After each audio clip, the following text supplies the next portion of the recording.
एक तरह से विकास वही दृष्टि में रहता है और उसी को वो धर्म मानने लगता है।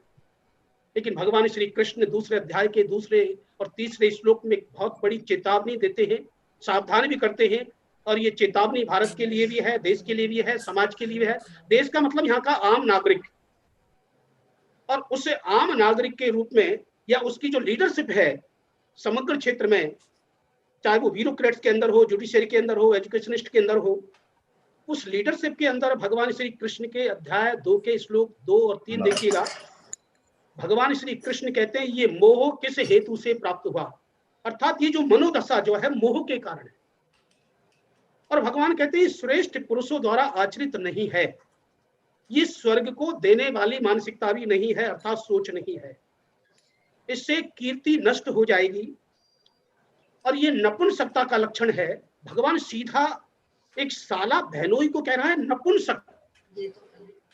और तेरे जैसे हाईली एजुकेटेड, ट्रेंड, एक्सपीरियंस एक सैन्य अधिकारी के लिए शोभायमान नहीं है। इसलिए हृदय की तुच्छ दुर्बलता को त्याग कर युद्ध के लिए खड़ा हो जा। भगवान का आह्वान था बिल्कुल स्पष्ट रूप से।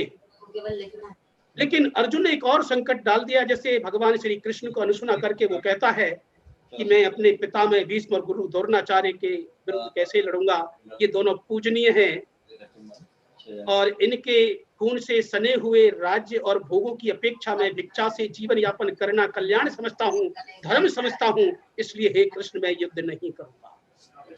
ये पृष्ठभूमि है भगवत गीता के उस संदेश की, उस फिलॉसफी की जो आज भारत को आवश्यकता है और अर्जुन को उस समय 5186 साल पहले आवश्यकता। इस दृष्टि में हम लोगों को बहुत महत्वपूर्ण चीज लेनी है कि दूसरे अध्याय में भगवान श्री कृष्ण ने 3 स्तर पर अर्जुन को काउंसलिंग करके खड़ा किया है, उसके नियत कर्तव्य कर्म इसको करने के लिए योग निष्ठा से। पहला उसका साधन बताया आत्मज्ञान की हु आर यू, तू खाली शरीर नहीं है। और आत्मज्ञान के उस बिंदु पर उन्होंने बोला कि तेरे अंदर एक ऐसी परम चेतना शक्ति मौजूद है, ऊर्जा मौजूद है, उस ऊर्जा का कभी नाश नहीं होता, उसके बिना कोई काम नहीं होता। जब वो ऊर्जा अर्थात चेतना प्रकृति नहीं होती तो व्यक्ति देख नहीं सकता, सुन नहीं सकता, बोल नहीं सकता, खा नहीं सकता। अर्थात ये स्पष्ट है कि हम जो आंखों से देखने या कानों से सुनने या मुख से बोलने का काम करते हैं, हाथों से करने का, पैर से चलने का काम करते हैं, एक्चुअली ये तो एक मशीनरी टाइप है। एक्चुअली जो मूल ऊर्जा या शक्ति है तो आत्मा के अंदर है, क्योंकि आत्मा जब नहीं रहती तो ये कोई काम नहीं हो पाता। तो भगवान श्री कृष्ण का आत्मज्ञान देना पहला चरण। दूसरे चरण में उसके नियत कर्तव्य कर्म का, अर्थात एक सैन्य अधिकारी का उस समय युद्ध भूमि पर क्या नियत कर्तव्य कर्म है और उसको ना करने से क्या क्या परिणाम दुष्परिणाम आएंगे और करने से क्या क्या लाभ होगा, एक प्रोफेशनल दृष्टि से उसकी आवश्यकता बताते हैं। और तीसरा भगवान बताते हैं एक समत्व योग की दृष्टि से कि तू नियत कर्तव्य कर्म को कर्म योग की भावना से कर। और कर्म योग की भावना में भगवान ने 3 सूत्र बताए हैं कि तेरा कर्म करने में अधिकार है, और जिसकी जो एक व्याख्या है कि फल पर तेरा अधिकार नहीं है, ये गलत एक तरह से व्याख्या है कि कर्ता को फल की चिंता या फल पर अधिकार नहीं है। इसका अर्थ यह है कि फल पर उस कर्ता का कोई नियंत्रण नहीं है, बस नहीं है। और वो एक बहुत ही व्यापक व्यवस्था होती है, काल विशेष के अंदर परिस्थिति होती है, और वो फल कब कहाँ कैसे इस व्यक्ति विशेष को कितना मिलेगा ये कर्ता के हाथ में नहीं है। इसलिए उसको कर्म के फल की चिंता किए बिना योग निष्ठा से अपने नियत कर्तव्य कर्म का पालन करना चाहिए। और अगर वो दृष्टि या सोच या मानसिकता उसकी नहीं होती तो फिर वो दीनहीन बनकर खाली, जैसे आज की सरकारी व्यवस्था में खाली मेरा ट्रांसफर, प्रमोशन या इस प्रकार की सुविधाएं उसकी दृष्टि में रहती है, और जो नियत कर्तव्य कर्म है, जो स्वधर्म है उसका, जिसको राजधर्म कहते हैं गीता के अनुसार, राजनीति की राज विद्या भगवत गीता उसको बताती है कि योगस्थ कुरु कर्माणि, कि योग निष्ठा से अपने जो निर्धारित कर्तव्य कर्म है, ड्यूटी है, उसको कर और तू चिंता मत कर। योग क्षेमम वहां में हम 9वें अध्याय का 22वां श्लोक जिसको LIC ने 1/4 रूप में लिया लास्ट में, योग क्षमम बहम में हम, कि योग क्षेम की मतलब मैं तेरी सुरक्षा की, तेरे सौभाग्य की, तेरे सम्मान की गारंटी मैं लेता हूं, कृष्ण की ये घोषणा है।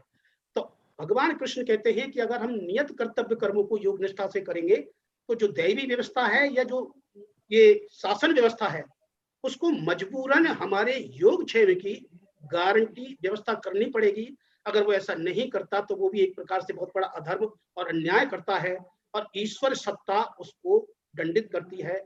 और ये एक दैवी और लौकिक के इहलोक परलोक दोनों की व्यवस्था का दर्शन गीता कराती है।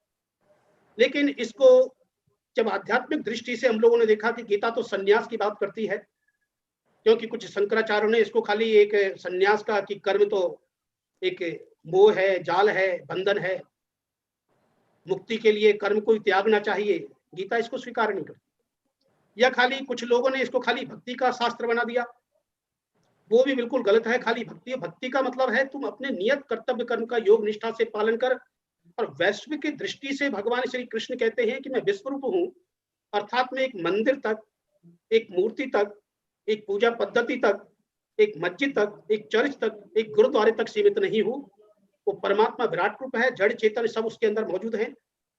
तो इस दृष्टि से परमात्मा की या भगवान की पूजा पूरे विश्व की पूजा है।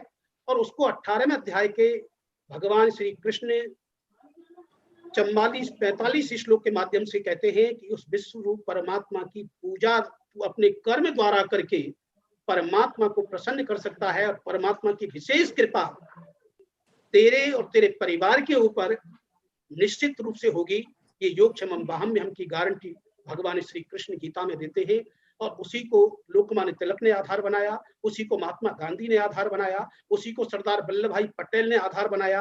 और वो अहमदाबाद जेल में जब दांडी मार्च में अरेस्ट हुए थे तो सरदार पटेल रोजीना गीता पढ़ते थे और उन्होंने गीता के उसी आधार को लिया कि मैं मनुष्यों में राजा हूं, मतलब राजपुरुष हूं और शासन करने वालों में यमराज हूं। तो ये राजयोग मेरे को प्राप्त हुआ है।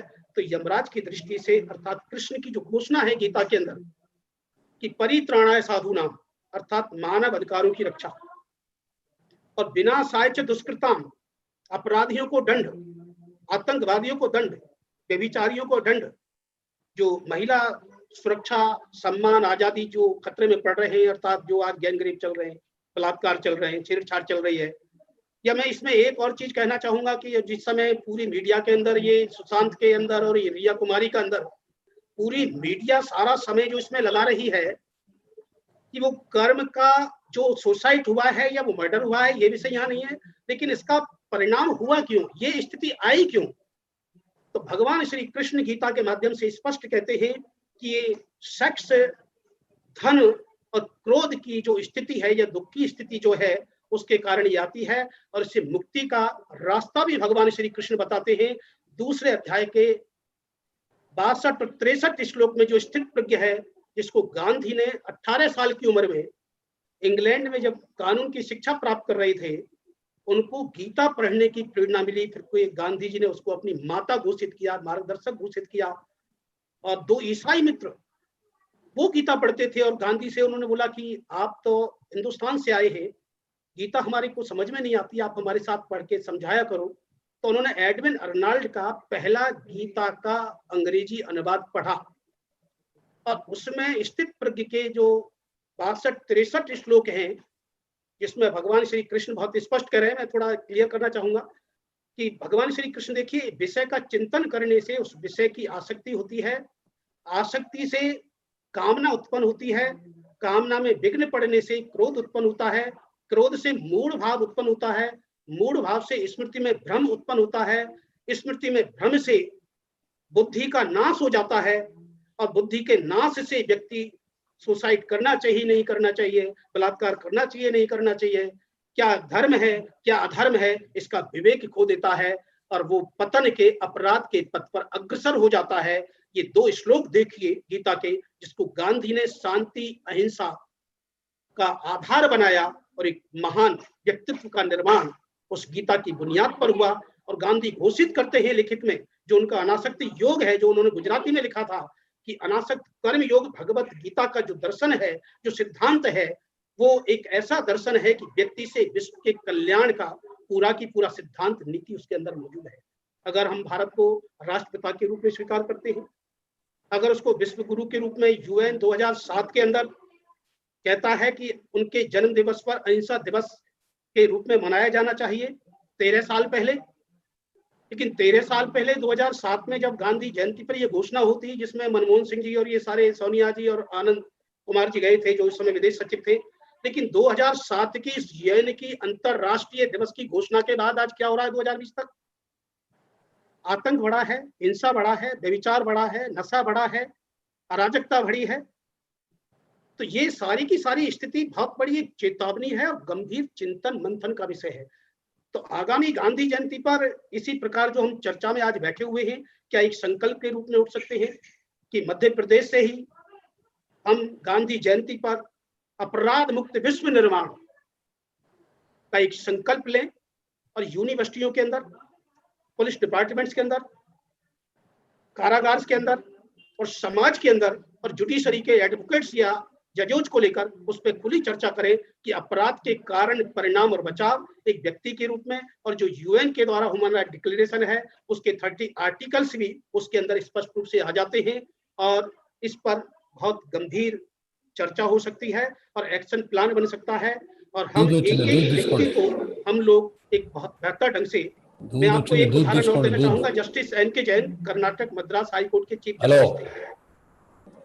जब 2006 में वो ह्यूमन राइट्स राजस्थान के चेयरमैन थे, तो उनसे हमारे कार्यकर्ता मिलते हैं और कहते हैं कि हम जेलों में कार्यक्रम कर रहे हैं, आप आइए। तो उनका पहला शब्द था जस्टिस एन.के. जैन साहब का कि एनजीओ ने बड़ी लूट मचा रखी है, करते कुछ नहीं है, फंडिंग लेते रहते हैं, मैं बहुत से एनजीओ को जानता हूं, मैं जांच कराऊंगा, आप करते क्या। तो हम लोगों ने फिर उनको बोला कि आप बिल्कुल जांच कराइए, हम बिल्कुल तैयार बैठे हैं और आप देखिएगा हमने क्या किया और क्या कर रहे हैं।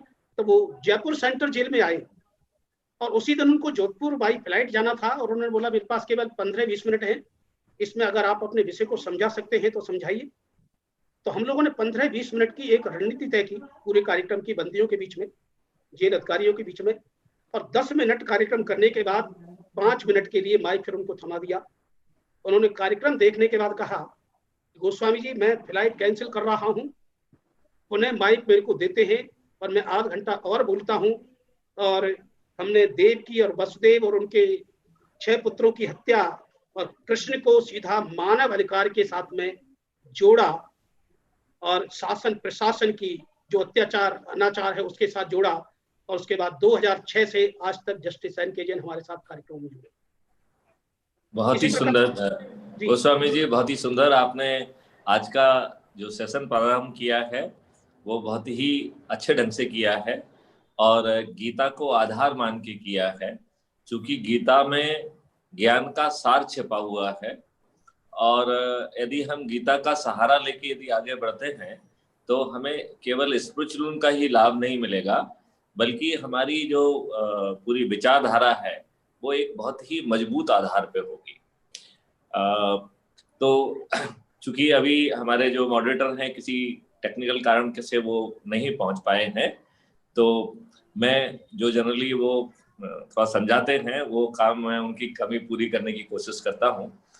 तो ये अपराध मुक्त भारत का जो अभिनव प्रयोग है ये बेसिकली रेलवे से शुरू हुआ जब मैं डीजी रेलवे था, और उस समय मैं इस बात से विज्ञ था कि लोगों को ट्रेन में अपराध होने पे रिपोर्ट करना बहुत ही मुश्किल जाता है।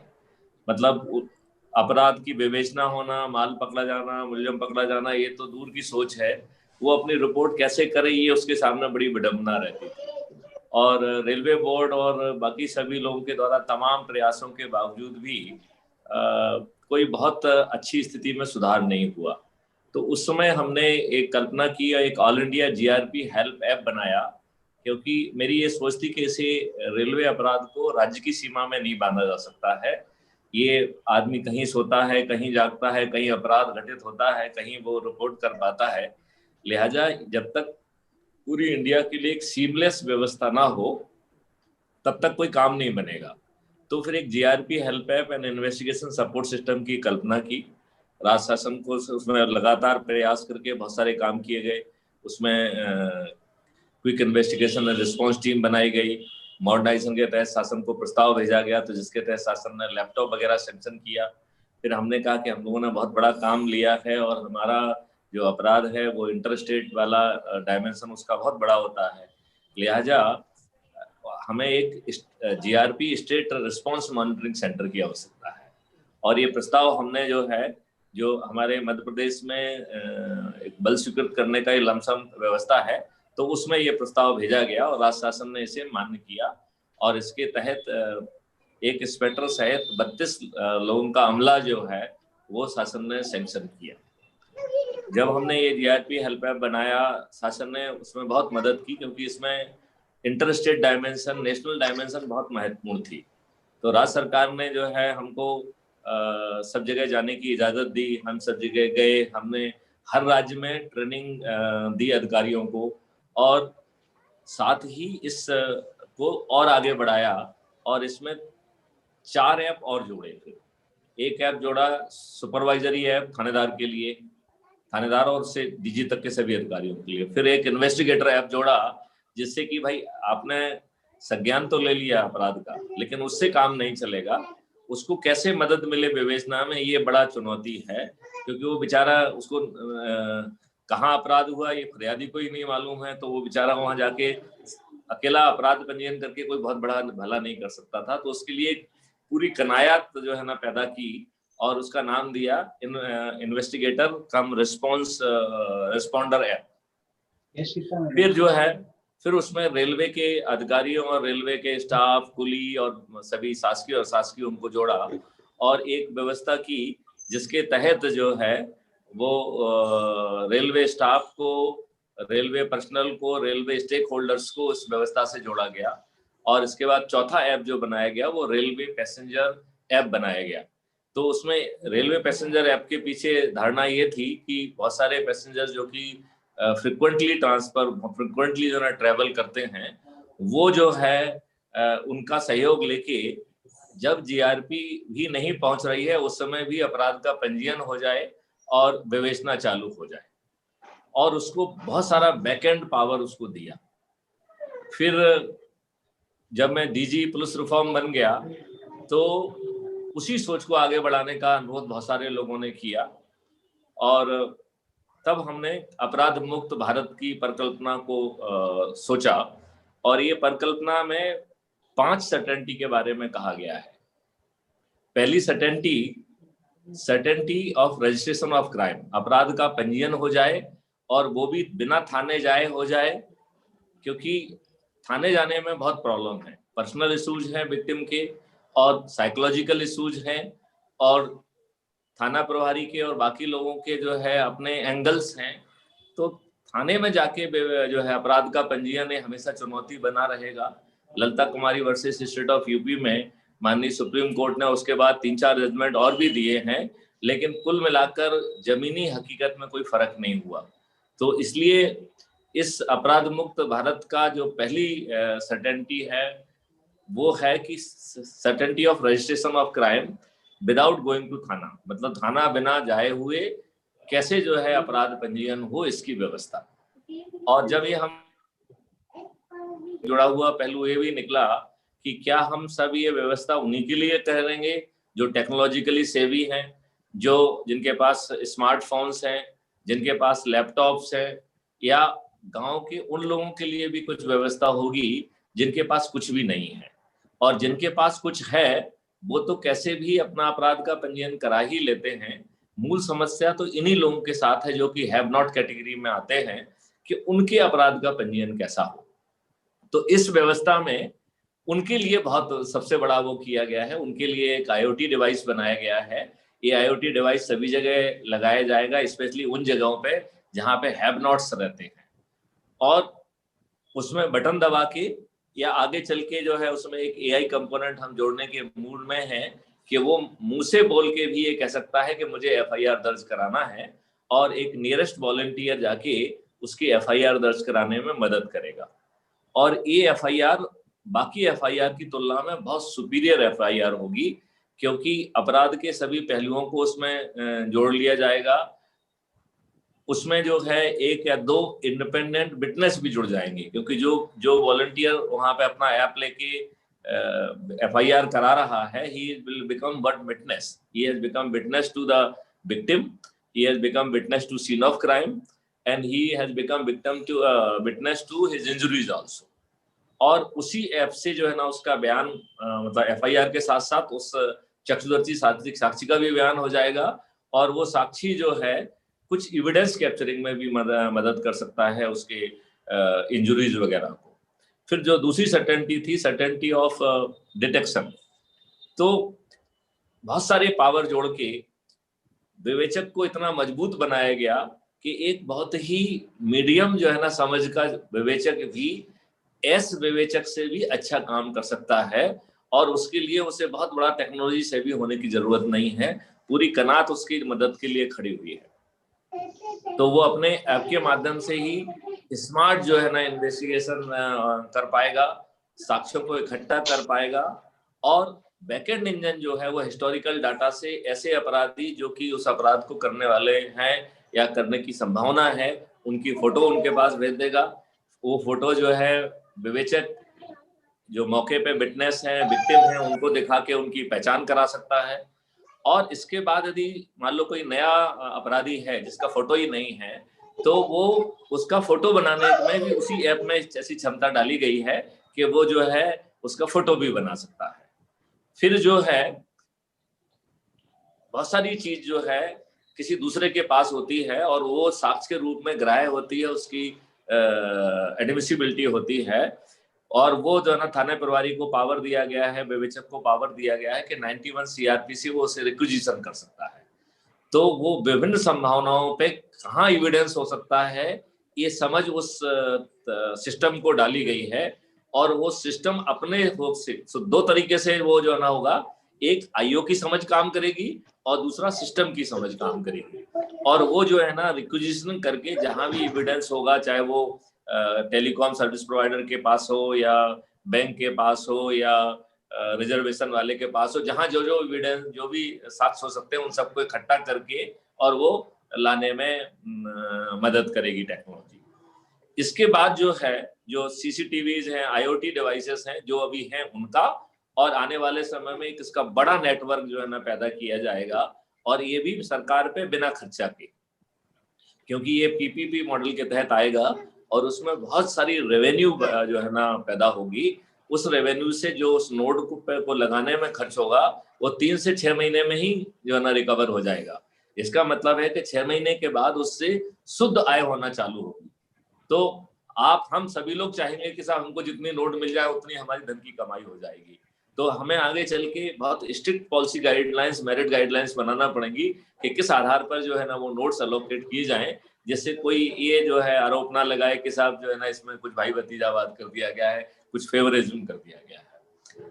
फिर जो है टेक्नोलॉजी जो काम कर रही है उसको, वैसे तो टेक्नोलॉजी 200% बहुत अच्छे ढंग से काम करेगी, क्योंकि जो अभी टेक्नोलॉजी काम कर रही है वो दुबली पतली टेक्नोलॉजी है।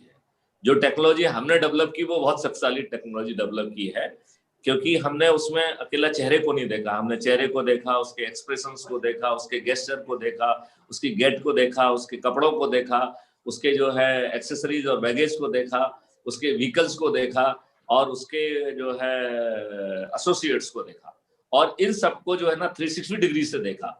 तो यदि उसकी कहीं से पीछे की झलक भी मिल जाएगी तो भी सिस्टम जो है ना आपको पहचान लेगा, उसको आपको पूरा चेहरा वेहरे की जरूरत नहीं है। इतना पावरफुल सिस्टम जो है ना बनाया गया है, और ये सिस्टम लकीली अभी बन चुका है। जो हमने स्मार्ट इंडिया हैकाथॉन 2020 किया था उसके लगभग 5 या 6 प्रॉब्लम स्टेटमेंट वो इसी विधा के आसपास घूम रहे थे। तो वो ये सब विधा बहुत अच्छे ढंग से ऑलरेडी डेवलप हो चुकी है।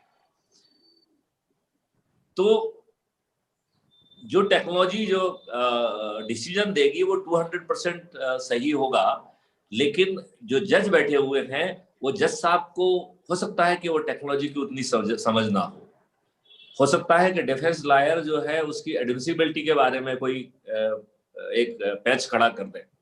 तो हम जो भी टेक्नोलॉजी कर रही है उसको किसी एक्सपर्ट के पास ले जा रहे हैं, और फिर उसको जो है उस एक्सपर्ट को भी मदद कर रहे हैं कि वो अपना काम उसी समय रियल टाइम बेसिस पे कंप्लीट कर दे, और उसका साक्षी भी जो है ना वहां पहुंच गया। तो इस तरीके की एक बहुत प्रभावी व्यवस्था जो है ना हमने सर्टेनिटी ऑफ डिटेक्शन में पैदा की। फिर हम जो है ना तीसरी सर्टेनिटी पे गए, द सर्टेनिटी ऑफ कन्विक्शन। तो सर्टेनिटी ऑफ कन्विक्शन के दो पहलू हैं। एक पहलू तो जो है कि जो ढेर सारे हम साक्ष्य इकट्ठा कर रहे हैं उनमें वो सर्टिफिकेट्स पैदा कर रहे हैं, वो साक्ष्य पैदा कर रहे हैं जिससे कि उसे डिफेंस लॉयर डिस्प्यूट ना कर पाए। तो उसमें एक सर्टिफिकेट ऑफ इंटीग्रिटी जो है सिस्टम रियल टाइम बेसिस पे जैसे जैसे मूव होगा वो पैदा करेगा। देन सर्टिफिकेट ऑफ एडमिसिबिलिटी, ग्राह्यता का सर्टिफिकेट पैदा करेंगे। फिर जो है ना चेन ऑफ कस्टडी सर्टिफिकेट की, जहां से अपन ने साक्ष्य उठाया, जहां और वो लेबोरेटरी में पहुंचा और उसने जो उस पर जो ओपिनियन हुआ उसमें कहीं कोई खंडता नहीं है, तो वो चेन ऑफ कस्टडी इंटैक्ट है। लिहाजा जो उसके टेस्टिंग के रिजल्ट्स हैं वो अकाट्य साक्ष्य के रूप में ग्राह्य हैं। तो ये इस तरीके से और इसमें फिर 3 चरण की कोर्ट की मदद करने की जो है स्ट्रेटेजी जो कि डेवलप हो रही है। पहली स्ट्रेटेजी है कि समन्स वारंट जो है वो कोर्ट मुहर्रर की बजाय सिस्टम कोर्ट को पैदा करने में मदद करे, और जैसे ही जज महोदय अपना डिजिटल सिग्नेचर लगाते हैं तो वो वारंट या समन्स या प्रोसेस में कन्वर्ट हो जाएगा, और हमारे ही सिस्टम से या तो वो डायरेक्ट जिसके नाम पे है उसको सीधे ही तामील हो जाएगा, और विद साक्ष्य के साथ जो है ना वहां पे कोर्ट को ICJS में संचित कर दिया जाएगा कि साहब ये एग्जीक्यूट हो गया है। या जहां पे डायरेक्ट एग्जीक्यूशन नहीं हो पा रहा है तो वो वॉलंटियर के पास पहुंचेगा, और वॉलंटियर जो है ना उसका एग्जीक्यूशन वहीं करेगा, क्योंकि वॉलंटियर नियरेस्ट होगा तो वो 1-8 घंटे के अंदर ही उसकी तामीली हो जाएगी।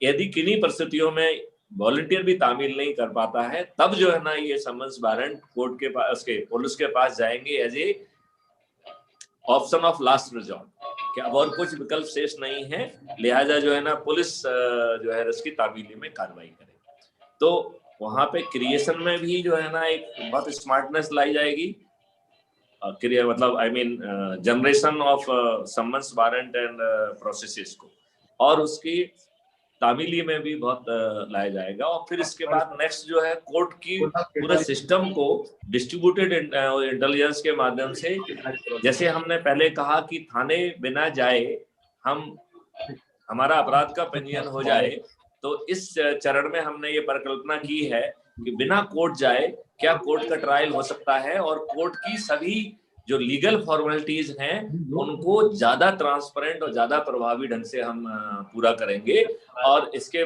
तो हमारा कन्विक्शन जो है ना लगभग 100% होगा, क्योंकि हमारे पास जो एविडेंस होंगे वो बहुत ज्यादा होंगे। तो ये 3 सर्टेनिटी पे चर्चा पहले हो चुकी है। आज की जो सर्टेनिटी थी वो सर्टेनिटी ऑफ प्रिवेंशन। तो हम ऐसी क्या स्मार्ट इंटरवेंशन स्ट्रेटेजीज लाएं जिससे कि प्रिवेंशन हो, और प्रिवेंशन भी सर्टेनिटी के साथ हो। तो इसमें जो है टेक्नोलॉजी जो है IoT डिवाइस और CCTV डिवाइस और बाकी डिवाइसेस से जैसे ही जो है क्रिमिनल अपने घर के बाहर निकलता है, क्रिमिनल क्लस्टर से बाहर निकलता है, तो उसको टेक्नोलॉजी को ये ताकत दी गई है कि वो ये पहचान लेगा किस आधार पर कि किस समय वो निकल रहा है, उसके कपड़े क्या हैं, उसका हाव भाव क्या है, किस वाहन का यूज कर रहा है, वो एसोसिएट्स कौन है, और टाइमिंग और सीजन, और उसके हिसाब से क्या वो कोई व्यावसायिक कार्य से निकल रहा है या किसी आपराधिक कार्य से निकल रहा है। टेक्नोलॉजी काफी कुछ हद तक इसको जो है इंटरप्रेट कर पाएगी, और चूंकि सभी जो है जनता के लोग जो है पूरी पॉपुलेशन जो है वो citizen app and volunteer app से जुड़ी हुई है, तो बहुत सारी ह्यूमन इनपुट भी अवेलेबल होंगे। तो इन दोनों इनपुट से हम जो है ना बहुत कुछ निष्कर्ष निकाल पाएंगे। अब एज्यूम करें कि हमारा जो है ना वो अपराधी है, वो इस जगह से एक पतली गली से निकलता है और जो भी गजेट और सिस्टम्स लगे हैं उनको बाईपास करता है, लेकिन आगे का सिस्टम जो है ना उसको कैच करता है कि ये इधर से निकल रहा है, और जब उसको इनिशियल पॉइंट पे कैच नहीं किया गया है तो that will become a proof कि ये अपराध की नियत से निकल रहा है, क्योंकि जब वो अपने क्लस्टर से निकला है तो उसने जो नॉर्मल रूट है उसका फॉलो नहीं किया, नहीं तो वो वहां पे कैप्चर होता और सिस्टम को मालूम होता कि साहब ये बाहर निकल रहा है। तो हम बहुत सारी चीजों से ऐसे निष्कर्ष निकाल पाएंगे, और फिर हम, यदि वो प्रिपरेशन ऑफेंस है तो हम उसे सब्सटेंटिव ऑफेंस में बंद कर पाएंगे, यदि प्रिपरेशन ऑफेंस नहीं है तो हम उसे जो है अटेम्प्ट ऑफ क्राइम में बंद कर पाएंगे, और यदि ये दोनों में भी वो फिट नहीं कर रहा है तो हम प्रिवेंटिव एक्शन में उसे बंद कर पाएंगे। लेकिन हमारा सिस्टम जो है ये सिद्ध करने की कोशिश करेगा कि अपराध करना अब आगे चल के एक ऑप्शन नहीं है अपराधी के लिए।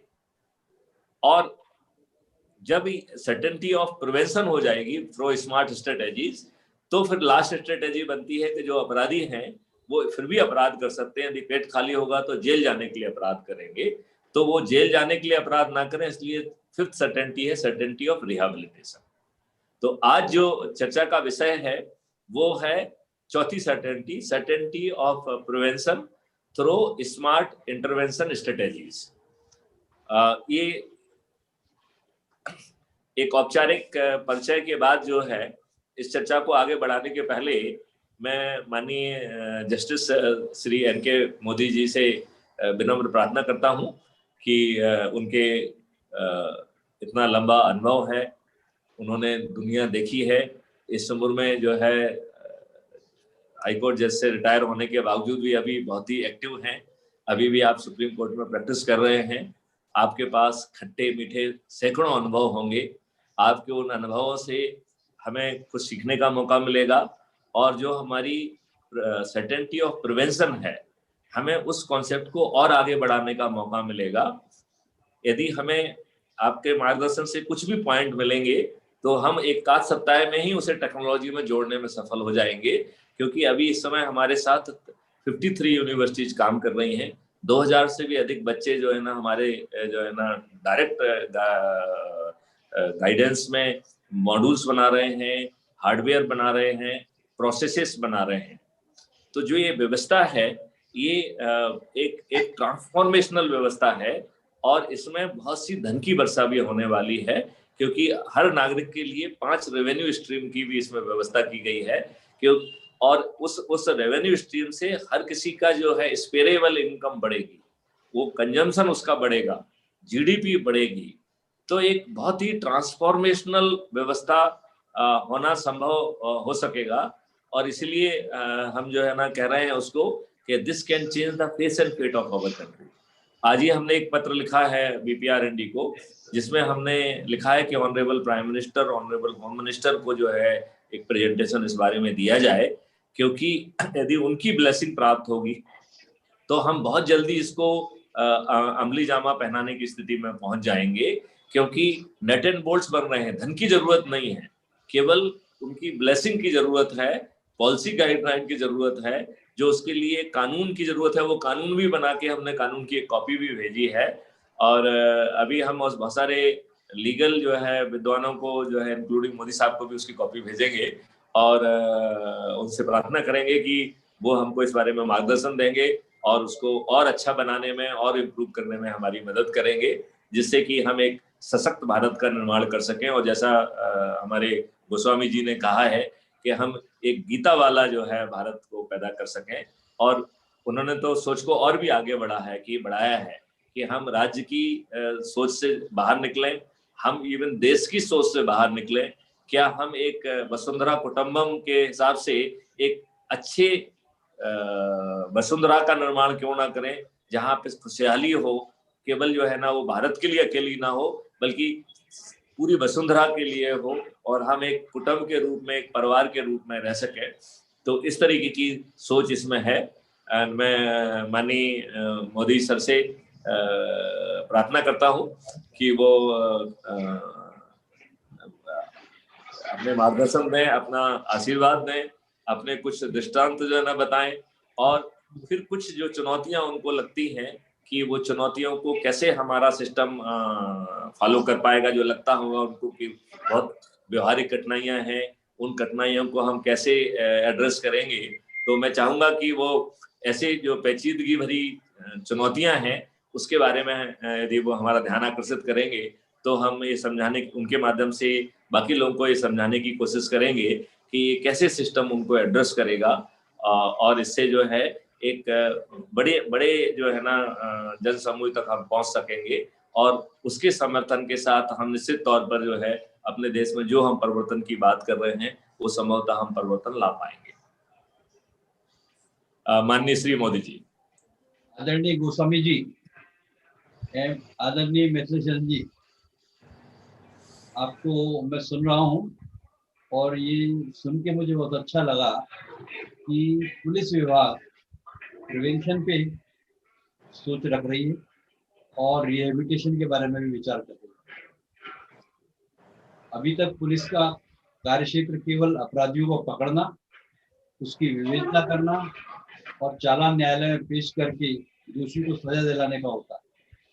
लेकिन अगर प्रिवेंशन के बारे में और रिहेबिलिटेशन के बारे में पुलिस विभाग सोचने लगेगा तो निश्चित रूप से अपराध कम होंगे। आदरणीय गोस्वामी जी ने जैसा बताया कि गीता के अंदर इस सब बातों का उल्लेख है और गांधी जी ने आज से वर्षों पहले इसको अध्ययन करके तो मदर बताया आपने, और गोस्वामी जी जो कि प्रैक्टिकल रूप में जमीन से और धरातल से जुड़ के काम कर रहे हैं, ये सुन के मुझे बहुत अच्छा लगा। मैं चाहूँगा कि मैं भी अपनी सेवाएं किसी भी रूप में जहाँ आवश्यक समझी जाए दूं। मेरे विचार में आपके द्वारा जो कार्य किया जा रहा है उसकी ज़्यादा से ज़्यादा जानकारी हमें हो तो उसके बाद हम कुछ बोल पाए तो ज़्यादा अच्छा। जी जी जी, मैं आपको इसका पूरा एक कॉन्सेप्ट नोट और जो एक नियम हमने बनाया है कि national authority for scientific and technical assistance in investigation and detection of crime under entry 65C list 1 schedule 7 of constitution के तहत जो है एक बिल टाइप का बनाया है। मैं आपको उसकी कॉपी भी जो है आपसे ईमेल आईडी लेके आपको भेजूंगा, और मुझे पक्का जो है विश्वास है कि आपके मार्गदर्शन में हमें उसे और भी रिफाइन करने का मौका मिलेगा। तो इसके बेसिकली देखा जाए तो 4 पहलू हैं। एक पहलू है तकनीकी वाला पहलू है, जिसके बहुत सारे मॉड्यूल बन गए हैं, कुछ बन रहे हैं।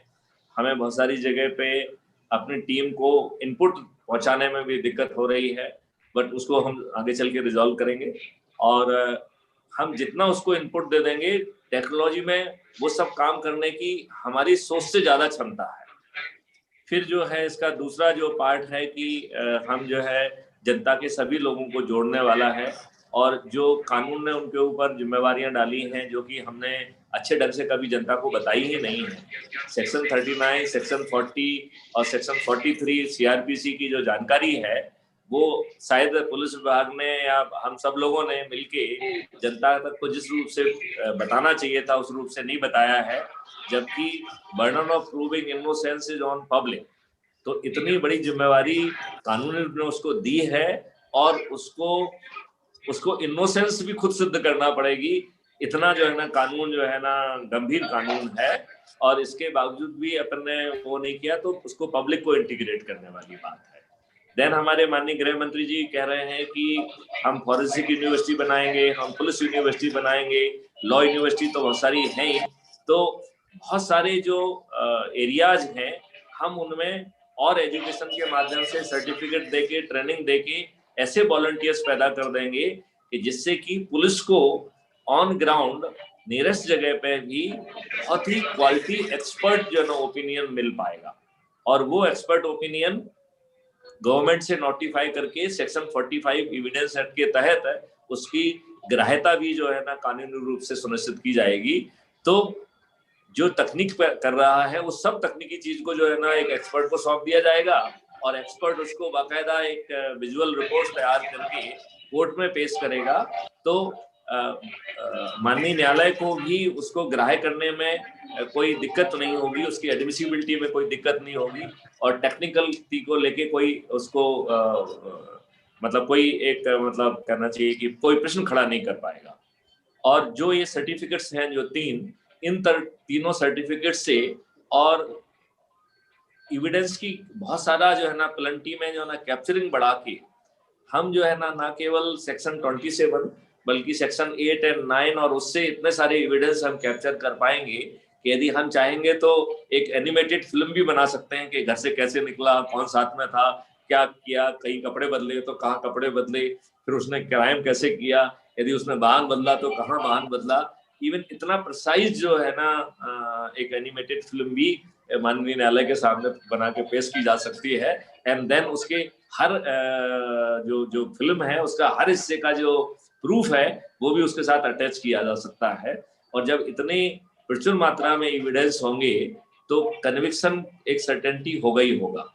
और फिर जैसा कहा जा रहा है कि जो स्मार्ट स्ट्रेटेजी के माध्यम से हम पुलिस को और पब्लिक को स्मार्टली डिप्लॉय करेंगे तो हम जो है इसके पहले कि वो अपराध घटित करता है हम उसे पकड़ पाएंगे। और अब एक चुनौती ये भी आती है कि जैसे विकास दुबे जैसे प्राणी हैं, यदि विकास दुबे जैसे प्राणी होंगे और पुलिस वाले उनको पकड़ने जा रहे हैं और वो 6 लोगों को 8 लोगों को जो ना निपटा देते हैं, तो वैसी स्थिति भी ये सिस्टम नहीं बनने देगा। क्योंकि इसका ये जोर से मानना है कि हर कुत्ता अपनी गली में शेर होता है और कुत्ते को कुत्ते की हैसियत से पकड़ो, तो सिस्टम डिसाइड करेगा कि वो उसकी कुत्ते की हैसियत कहाँ है और कुत्ते की हैसियत से ही उसे पकड़ेगा। नंबर 2, यदि उसको शेर की हैसियत से डेमोन्स्ट्रेशन के बतौर हम यदि गिरफ्तार करना चाहते हैं तो हमारा सिस्टम जो है वो फिर शेर की तैयारी के साथ जाएगा, तो थानेदार दुबली पतली तैयारी के साथ उसमें जा नहीं सकता है, ऐसी उसकी व्यवस्था रहेगी। और जो हमारा कश्मीर का अनुभव है उसके से हमने जो है ना ऑपरेशंस डिजाइन करने का सिस्टम हम उसके माध्यम से तैयार कर रहे हैं, तो आने वाले समय में पुलिस पे अटैक हो, पुलिस जो है ना अपना काम ना कर पाए, पुलिस गिरफ्तारी ना कर पाए, ये सब जो है प्रश्न जो है पैदा ही नहीं होंगे, क्योंकि इसके लिए कोई स्कोप नहीं छोड़ा जाएगा। तो एक बहुत ही जब एक सक्षम व्यवस्था होती है तो उस सक्षम व्यवस्था में हर चीज जो है ना बड़ी आसानी से हो जाती है। जब आप लॉ एंड ऑर्डर में भी देखिए, जब आप कमजोर दिखते हैं तो आदमी आपको दबाता है, जब आप सक्षम दिखते हैं तो आपका हुक्म चलता है, आपका आदेश चलता है, आप जो एडवाइस देते हैं उसको हर कोई मानता है। और नहीं तो यदि मान लो वो आउट नंबर कर रहा है और वो आपके ऊपर ब्रोबीट कर पा रहा है तो वो दबाव बनाता है और जो वो चाहता वो मनवाता है। तो यहाँ पे कौन पावरफुल है, कौन जो है ना उसमें प्रभावी है, कौन कमजोर है, ये डायनामिक्स यदि हम बदल देंगे तो पूरी ग्राउंड पे रणनीति ही बदल जाएगी। जो एक चारों तरफ एक हीन भावना है, चारों तरफ कई बार ये लगता है कि शायद सिस्टम इज इनएडुकेट, चारों तरफ कई बार ये लगता है कि सिस्टम के पास उतना स्किल सेट नहीं है, उसके पास वो प्रोफेशनल नॉलेज भी नहीं है। जो सामने वाला है व्हाइट कलर क्रिमिनल है, वो मनी लॉन्ड्रिंग है, उसने जो है साइबर क्राइम है, तो उसने इतनी सारी चीजें जो है ना पैदा कर ली हैं कि कई बार जो है ना पुलिस ऑफिसर अपने आप को इनएडुकेट महसूस करता है और वो जो है डंडा चलाने के लिए आया है तो वो उतनी चीजों को कई बार जो है ना डेवलप नहीं कर पाता है, या जो लोग डेवलप करते हैं वो फील्ड में नहीं होते, जो फील्ड वाले होते हैं वो डेवलप नहीं कर पाते, तो एक बड़ा मिसमैच टाइप की व्यवस्था होती है।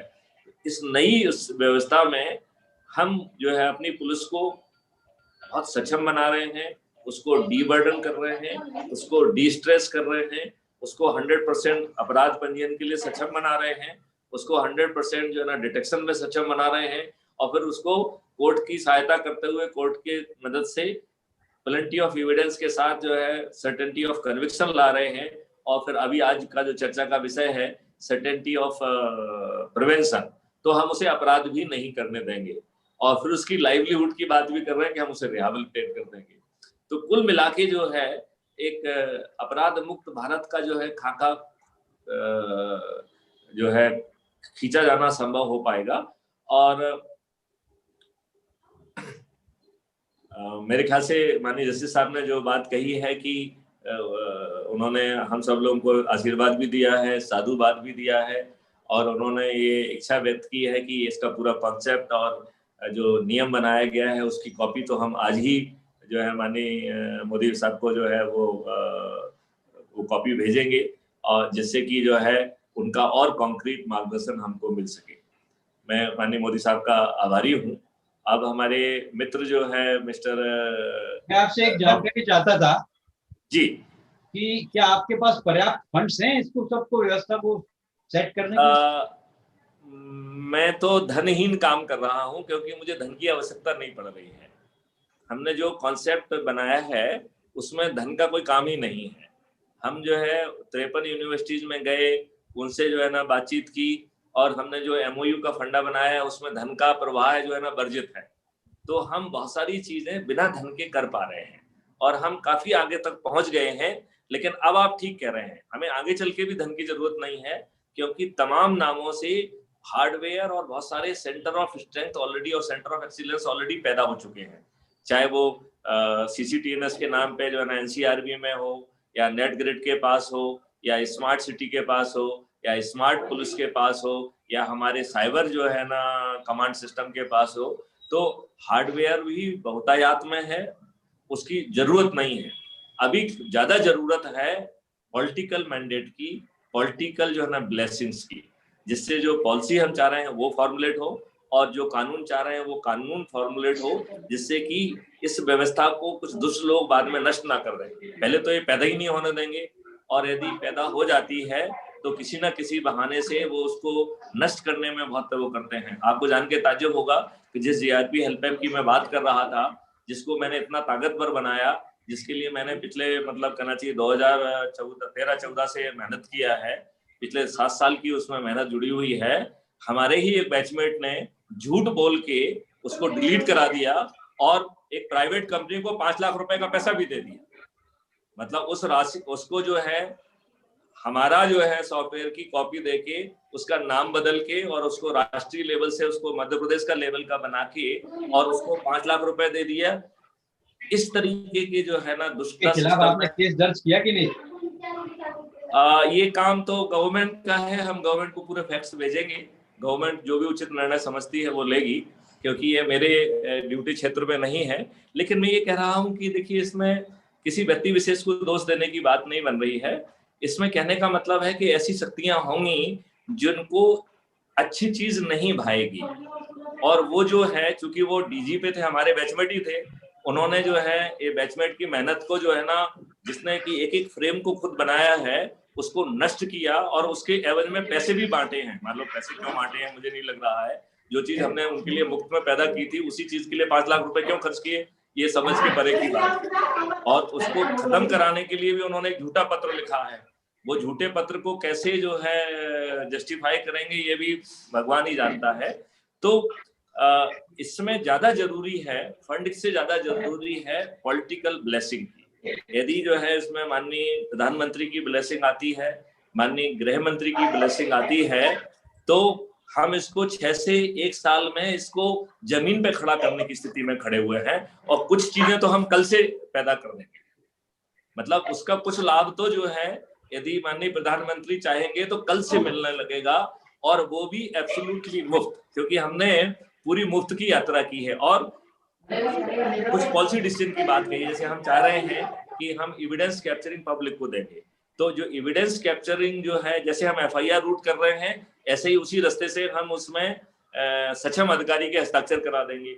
जैसे ही सक्षम अधिकारी के हस्ताक्षर होते हैं वो चालान बन जाएगा। तो चालान में बहुत सारी कंपाउंडिंग फीस है, आधा पैसा जो कैप्चर कर रहा है उसको मिलना चाहिए, चाहे वो वॉलंटियर हो, चाहे वो डिवाइस कर रहा है तो डिवाइस के मालिक को मिलना चाहिए। तो एक धन की वर्षा उस तरीके से होगी। फिर दूसरी धन की वर्षा जो है ना प्रोसेस और जो सम्मन्स वारंट की तामीली से होगी। फिर तीसरी धन की वर्षा जो है, जो जो रोड पे एक्सीडेंट्स हैं उनको जो है ना फर्स्ट एड देने के लिए, डिसास्टर के समय में मदद करने वालों का, फॉरेंसिक एक्सपर्ट्स का, लीगल एक्सपर्ट्स का, हैंडराइटिंग एक्सपर्ट्स का, इन सब एक्सपर्ट्स से जो मदद ली जाएगी उनको उसकी रेवेन्यू स्ट्रीम दे दी जाएगी। फिर इसके बाद जो है जो क्रिमिनल टास्क है, सिस्टम जो है ना उसके वेरिफिकेशन के लिए जाएगी, और उस वेरिफिकेशन या आपके इनपुट से जो अपराध डिटेक्ट होंगे उसके प्रोपोर्शन में आपको जो है एक प्रमोशन वाउचर मिलेगा। तो ये चौथी रेवेन्यू स्ट्रेंथ होगी।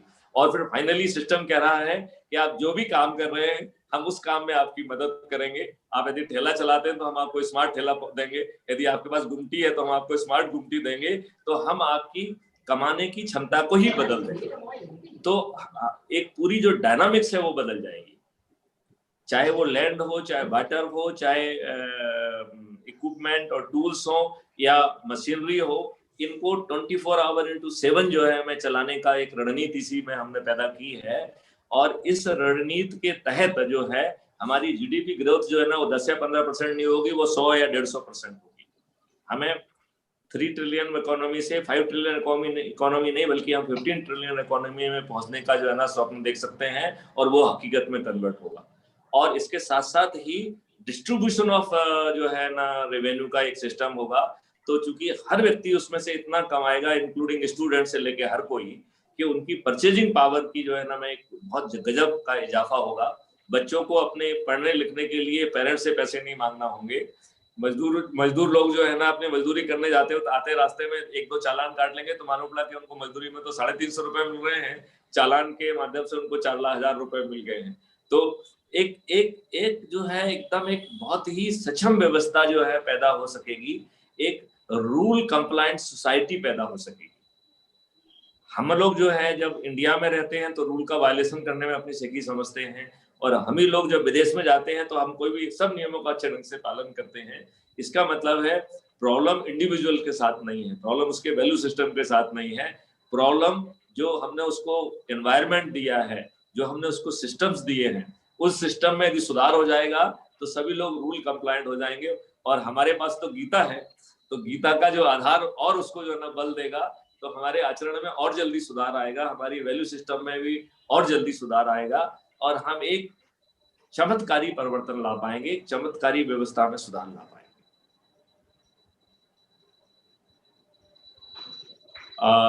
अभी आप गोस्वामी जी, गोस्वामी जी आपको से तो विस्तार से चर्चा करेंगे।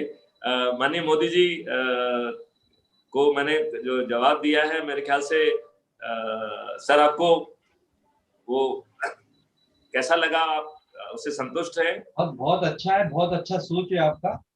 पुलिस विभाग अगर इस तरह से सोचने लगे तो अपराध खत्म हो सकते हैं। और जैसा आदरणीय गोस्वामी जी ने कहा कि अपन को अपराध मुक्त भारत की ओर अग्रसर होना चाहिए, विशेष करके गांधी जयंती का अवसर आ रहा है, इस अवसर पर अपन ऐसा प्रयास करें तो ये बहुत ही उत्तम होगा।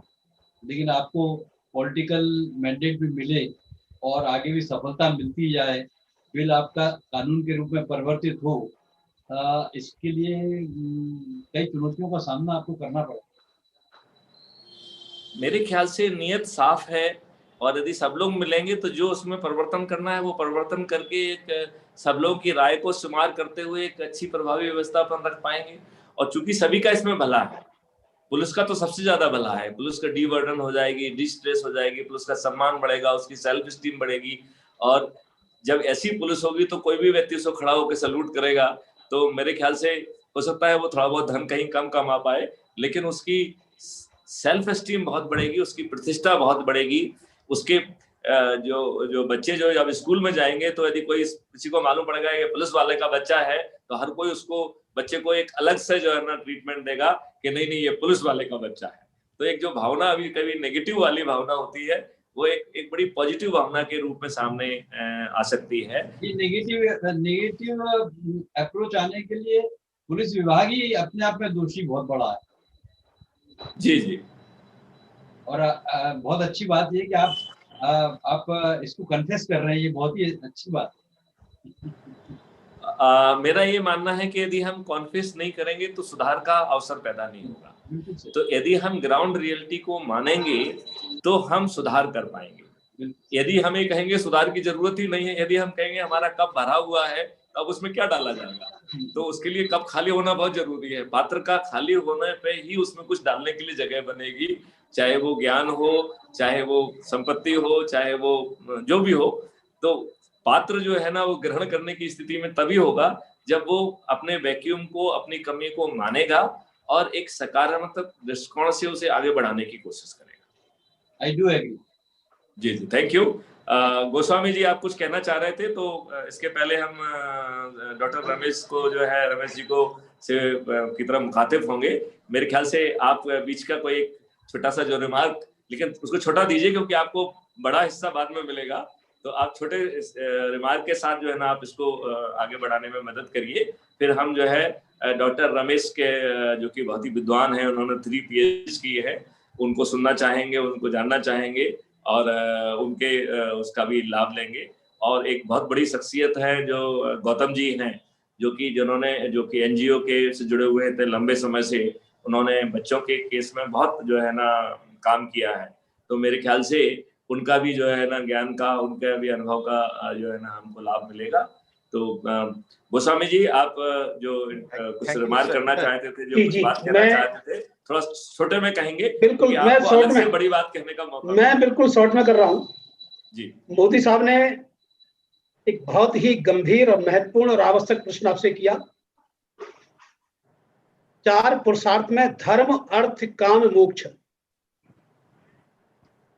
इसमें धर्म एक law and order and constitution है, उसके लिए धन संसाधन की आवश्यकता पड़ती है, फिर एक्शंस होते हैं, संतुष्टि होती है, फिर मोक्ष, आजादी और सुख शांति सारी प्राप्त होती है।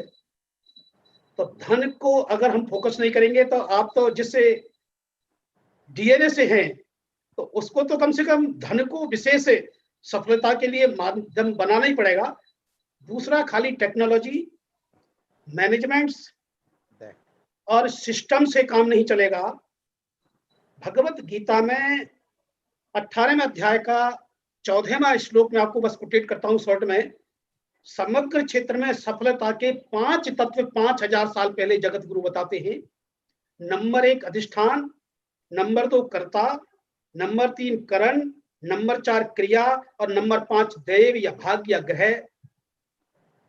यहां सबसे बड़ी आवश्यकता है एक श्रेष्ठ लीडरशिप को सेलेक्ट करने की।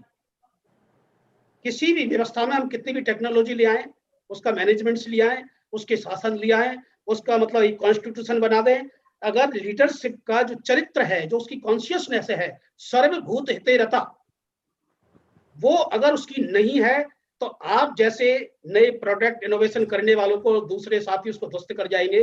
वो व्यवस्था में सतत ये चलता रहता है। इसलिए भगवत गीता का जो सूत्र, दूसरा जो आप सीएम और पीएम को जो कह रहे हैं कि उनका सपोर्ट, भगवत गीता एक बहुत बड़ा सूत्र देती है कि आप एक ऐसी व्यूहरचना करें, ऐसी रणनीति तय करें, सीएम और पीएम तो उसको प्रदेश और देश और विश्व हित में स्वीकार करने को स्वतः ही मजबूर होंगे।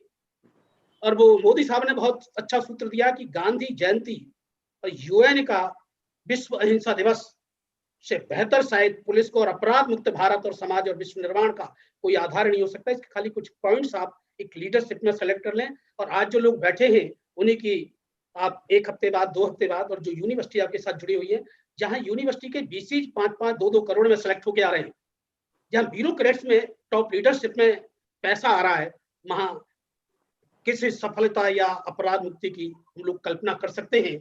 एक बहुत ही गंद, जहां कोर्ट बार बार कहता है कि राजनीति का अपराधीकरण और अपराधी का राजनीतिकरण, एक बहुत बड़ा संकट है गुप्ता साहब।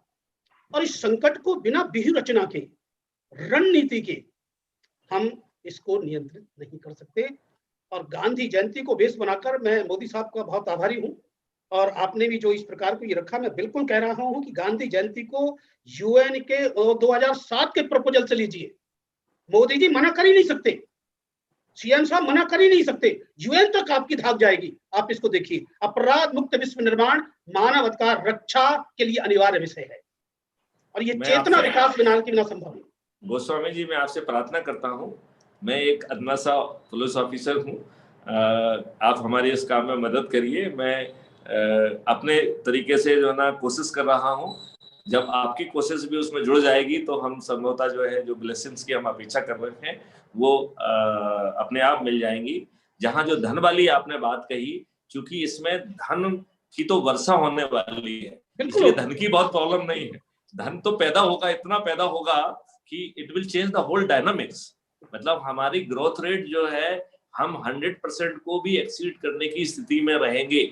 मतलब हमारे पास ऐसा कोई बेरोजगार हाथ नहीं होगा कि जिसको हमें जो है ना रोजगार ना हो। मतलब वो जो है कहीं जाके नौकरी नहीं करेगा, लेकिन वो ढेर सारे वॉलंटियरिंग, ढेर सारे जो है ना काम घर पे बैठ के करेगा, और वो इतना धन कमाएगा कि वो किसी की नौकरी से उतना नहीं कमा सकता है। और एक चारों तरफ एक धन की वर्षा होगी सबके लिए, इवन स्टूडेंट्स के लिए, इंस्टीट्यूट के लिए। इसमें ढेर सारे स्टार्टअप्स की व्यवस्था है। बेसिकली अकेला ये क्राइम फ्री भारत नहीं है, इसके लिए हमने 11 भारत की जो है ना परिकल्पना की है। तो एक क्राइम फ्री भारत है जो कि मूल था, जहां से हमने इसकी शुरुआत की। और जब हम 5वें चरण की बात कर रहे थे, सर्टेनिटी ऑफ रिहेबिलिटेशन, तब हमें बहुत सारी चीजें डिजाइन करना पड़ी, तो जिसमें आया job and services rich India. इतने जॉब्स होंगे कि हमें हाथ कम पड़ जाएंगे। तो जहां कोरोना में लोग बाग यूरोप और अमेरिका में 15 और 20% बेरोजगारी उनकी पहुंच रही है और वो चारों तरफ त्राही त्राही मची है, जहां पे कि बहुत सारे लोगों को इस कोरोना के दौरान आधी तनख्वाह दी गई है, वहां एक पुलिस ऑफिसर ये भी कह रहा है कि पूरी आबादी को मिला के भी हाथ कुछ कमजोर पड़ जाएंगे। आप ये बात यूएन में कहेंगे तो बहुत अच्छा होगा और उसकी बिल्कुल प्लानिंग करते हैं। तो वही मैं कह रहा हूँ कि जो ना हाथों की कमी होगी तो job and services rich India है। फिर then we are talking of the green herbal nutrition rich medicine free healthy India. हमारे किसी भारतीय को जो है इलाज की जरूरत नहीं होगी, इलाज केवल विषम परिस्थितियों में करने की जरूरत पड़ेगी। अभी चूंकि हमने अपने आप को लगभग चारों तरफ से असुरक्षित कर दिया है, हमने अपनी एंटीबायोटिक वगैरह से अपनी जो इम्यूनिटी पूरी खराब कर दी है, हम जो खान पान कर रहे हैं उससे हमारी इम्यूनिटी की ऐसी तैसी हो रही है, और जो चीज हमको परोसी जा रही है वो हमारा फायदा करने की बजाय नुकसान कर रही है। तो ये एक बड़ा सा जो है ना एक हम विशेष सर्कल में फंस गए हैं। हमें ये समझ में नहीं आ रहा है कि क्या सही है क्या गलत है, और हम सब लोग कहीं ना कहीं नेगेटिव टेंडेंसी का हिस्सा बन गए हैं। जब मुर्गी पालन वाला है वो जो है ना अपने मुर्गी को इंजेक्शन लगा रहा है, गाय वाला जो है ज्यादा दूध के लालच में वो भी हार्मोन्स के इंजेक्शन लगा रहा है, कोई सब्जियों में इंजेक्शन लगा रहा है तो कोई वैक्स लगा रहा है। और दुष्टता की तो पराकाष्ठा बढ़ गई है कि जब जो है ना लोग जो है ना प्लास्टिक के राइस और वो बना दे रहे हैं। अभी मेरा जो है हमारे घर में मखाने बहुत खाए जाते हैं, तो मखाने हम हमेशा बिहार से सीधे मंगाते हैं। तो अभी जो लास्ट जो खेप मखाने की आई, तो जब हमने उसको भूना तो वो सिकुड़ गया, तो हमारा माथा ठनका कि ये तो प्लास्टिक के मखाने हैं।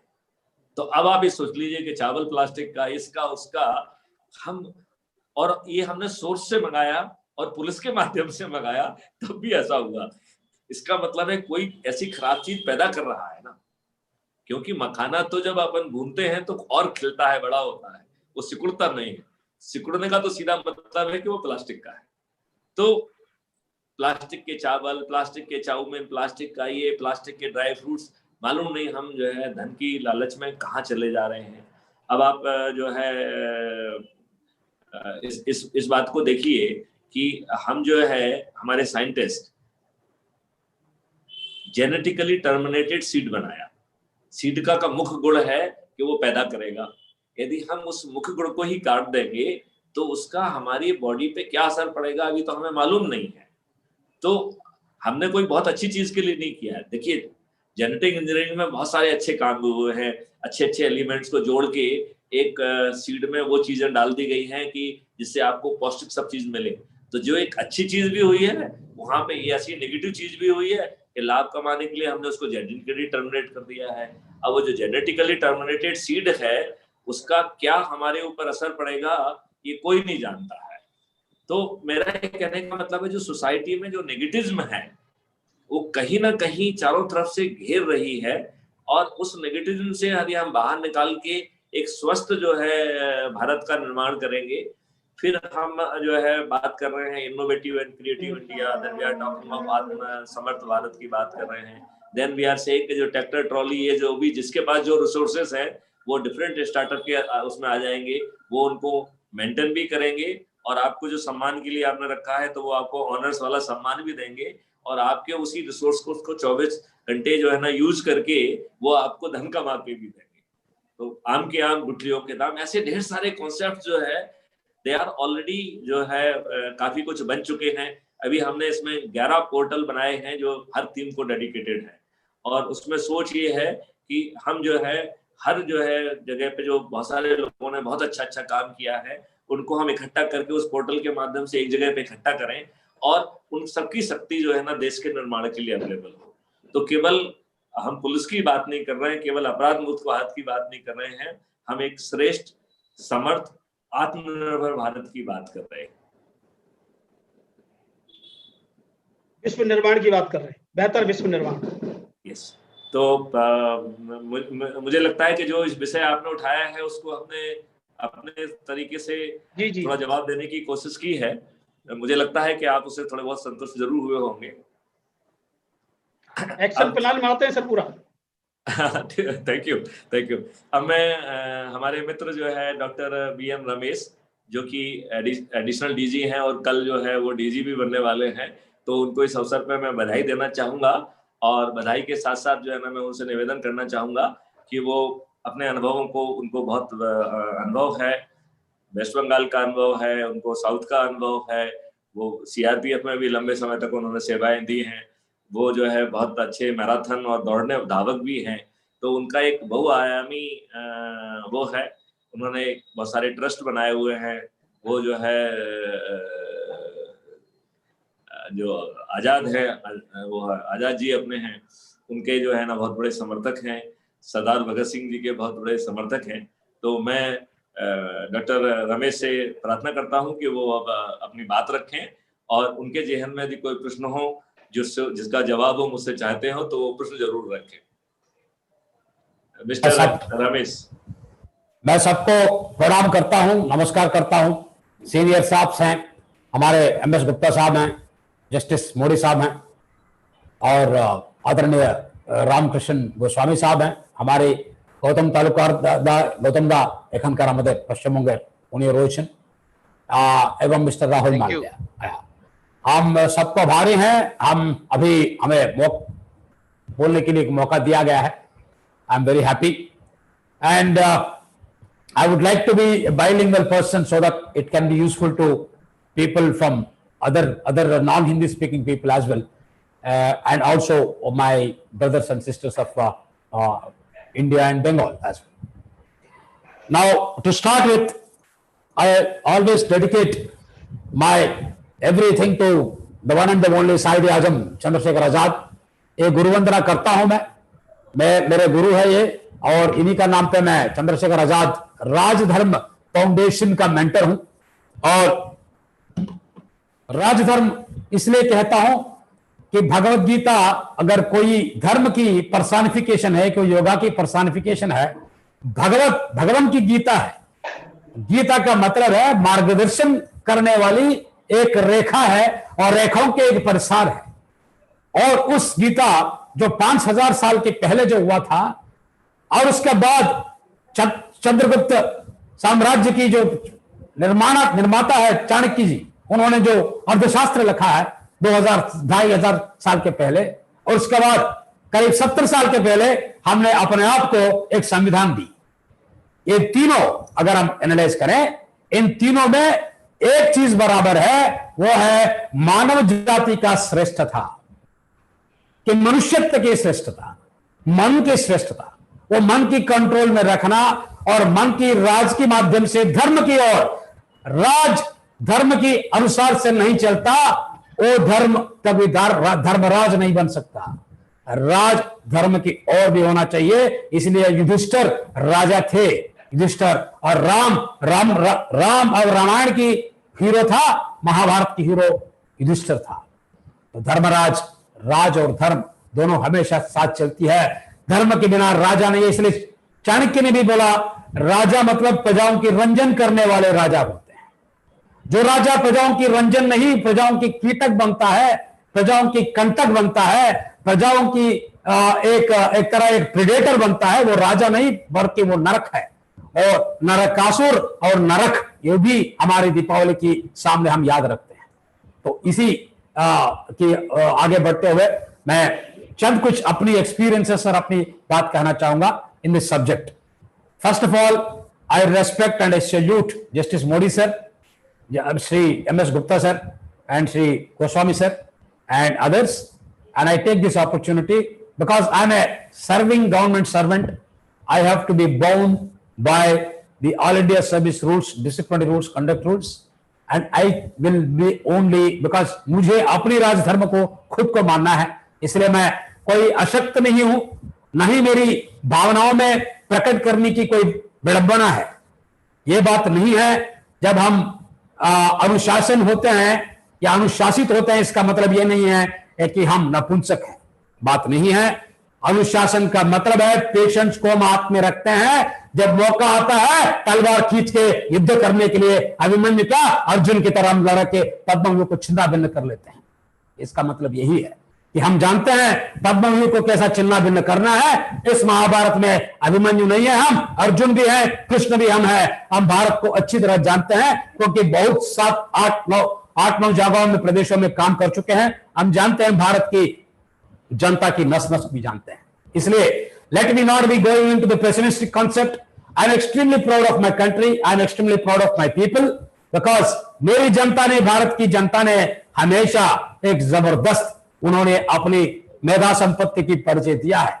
वो परिचय खाली इलेक्शनों के समय में नहीं, इसी कोरोना के दौरान जहां कम से कम यूएस और यूरोप की पॉपुलेशन जितना है उतना हमारी लेबर फोर्स है। वो लेबर फोर्स, माइग्रेशन की लेबर फोर्स, वो हरियाणा से बिहार आती है और हरियाणा, दिल्ली से मेरी बहन 1500 किलोमीटर साइकिल चढ़ के अपनी आपाइस बाप को लेके आ जाती है। उस बहन को कोई रास्ते में कोई छेड़खानी करने वाले नहीं मिला।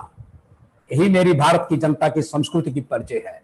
और इस हजारों करोड़ों लोग, इस करोड़ों लोग, कम से कम 23 करोड़ लोग जो माइग्रेट हुए हैं कोरोना के दौरान, एक भी बस की शीशा भी नहीं टूटने दिया इनको, न कोई पुलिस की जरूरत नहीं पड़ी। असल पुलिसिंग, असल कॉम्प्लेंस हमेशा मन के अंदर में अपनी संस्कृति में होती है। जिस संस्कृति में खोटा है उस संस्कृति को ठीक करने के लिए दुनिया की तमाम सेना भी कुछ नहीं कर सकती। इसलिए उस संस्कृति हमारे देश की इतिहास में बरकरार है। इसलिए भगवत गीता मिला हमें 5000 साल के पहले, हमारा पास भी भगवत गीता है। हम जब इंजीनियरिंग पढ़ते थे तब भगवत गीता पढ़ा था चिन्मयानंद साहब की, इंग्लिश में पढ़ा था, बहुत अच्छा लगा। आज भी मैनेजमेंट की भी लीडर्स भी भगवत गीता के ऊपर काफी चर्चा किया। Definitely it's a manual of the best management, it is the best management manual because it teaches the psychological treatment of a human being. Unless you have a control of yourself, you cannot control others. Unless I am peaceful in myself, I can't give the peace to others. Unless I am disciplined, I can't ask of discipline from others. This is what the teachings of the great Bhagavad Gita। और हम शिवजी की तरह अर्धचंद्र यहां पहनते हैं हर एक police वाले, चाहे कांस्टेबल हो चाहे डीजीपी हो, जिसमें लिखा रहता है सत्यमेव जयते। मंडूकोपनिषद की कहावत है, सत्यमेव जयते, truth and truth alone truth. इसलिए गुप्ता साहब ने जिक्र किया था पैसा मुझे जरूरत नहीं है। मैंने जब मैं सीआरपीएफ अकेडमी का डायरेक्टर रहा, वहां पर मैंने लिखा, माननीय राजनाथ सिंह भी उसको देखे थे, मैंने वहां पर लिखा था, मेरे पास सीना है, मेरा पास पसीना है, तुम्हारी पैसा की कोई जरूरत नहीं है। देश हमारी है, हम इस देश को बना के छोड़ेंगे, पैसा की बजटों की कोई जरूरत नहीं है। जैसे चंद्रशेखर आजाद की महान क्रांतिकारी जिन लोगों ने अपना पास जो था प्राण उसको कुर्बान करके निहा का, वो खबर नहीं देते हैं, वो भाषण नहीं देते बड़े बड़े शब्दों से, वो काम करके दिखाते हैं। अपना पास जो है उसको करके दिखाते हैं, वीर से उनको का स्वर विहार करते हैं, गंदगी को मिटा देते हैं। वो किसी हमसे पूछते हैं लोग, साहब आप क्या काम करते हैं? मैं बोलता मैं खाकीदारी हूं, खाकी वर्दीदारी। एक और खाकी वाला है जिसको मैं समूह सम्मान करता हूं, सफाई कर्मचारी हूं मैं पुलिस वाला ही नहीं हूं, सफाई कर्मचारी हूं, गंदगी को साफ करता हूं। तो इसलिए उस सफाई कर्मचारी वाला भावना हर एक पुलिस वालों की, इसलिए मैंने एक और बोला था, साहब खाकी इसलिए खाकी है क्योंकि भारत की मिट्टी की कलर खाकी है। हर एक पुलिस वाला वो खाकी कलर पहनते हैं, उस खाकी कलर पहन के भगवान ईश्वर की तरह, विभूति की तरह पहन के जाते हैं। देश के लिए जिंदा है, देश के लिए जरूरत पड़ते मरेंगे या मारेंगे, और तिरंगा की पहन के हम स्वर्ग की ओर चले जाएंगे, वीर स्वर्ग पहनेंगे। और ला को ठीक करने वालों को ही लाठी कहते हैं साहब, इसी के लिए हम लाठीदारी होते हैं। और ला जो है सर्टेनिटी है, certainty of punishment is defined as the law. Law is not in intention, law has to be enforced. If it is not an enforcement, it becomes only a romantic idealism which can be only described in novels. Indian Penal Code is not a dreamer's account. Indian Penal Code or CRPC is not a letter to the editor written by a retired person. It is a document, it is a code, it has to be enforced. And now who enforces it? What is the political crime? Now, Gupta Sahab is this fourth module of prevention, certainty of prevention. The certainty of prevention is affected maliciously by three main reasons. The first one, which our Goswami Sahab was talking about, the great man called Mr. Vittal Sahab, who already told, even that before that, there was the ex-governor of Kashmir, Mr. Vora, who talked about in 1991, it's about the politicization of the politicization of criminals and criminalization of the politics. Of course, there is a nexus. The moment, if a corporator, if anybody wants to become a corporator of even a Barrackpur Commissionerate or anyone, he has to spend a lot of money. Now, it is the responsibility of the people of India to see that whoever spends money are not elected.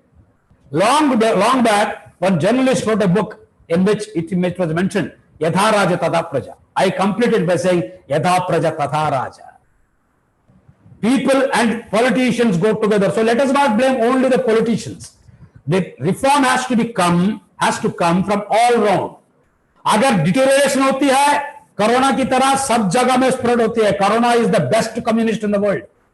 It doesn't distinguish the ranks. It attacks anybody. It attacks an ex-president called Pranab Mukherjee. It attacks also a rickshaw wala. Similarly, deterioration, lobh, mada matcharya, shadripu, kama koda mada moda lobh matcharya.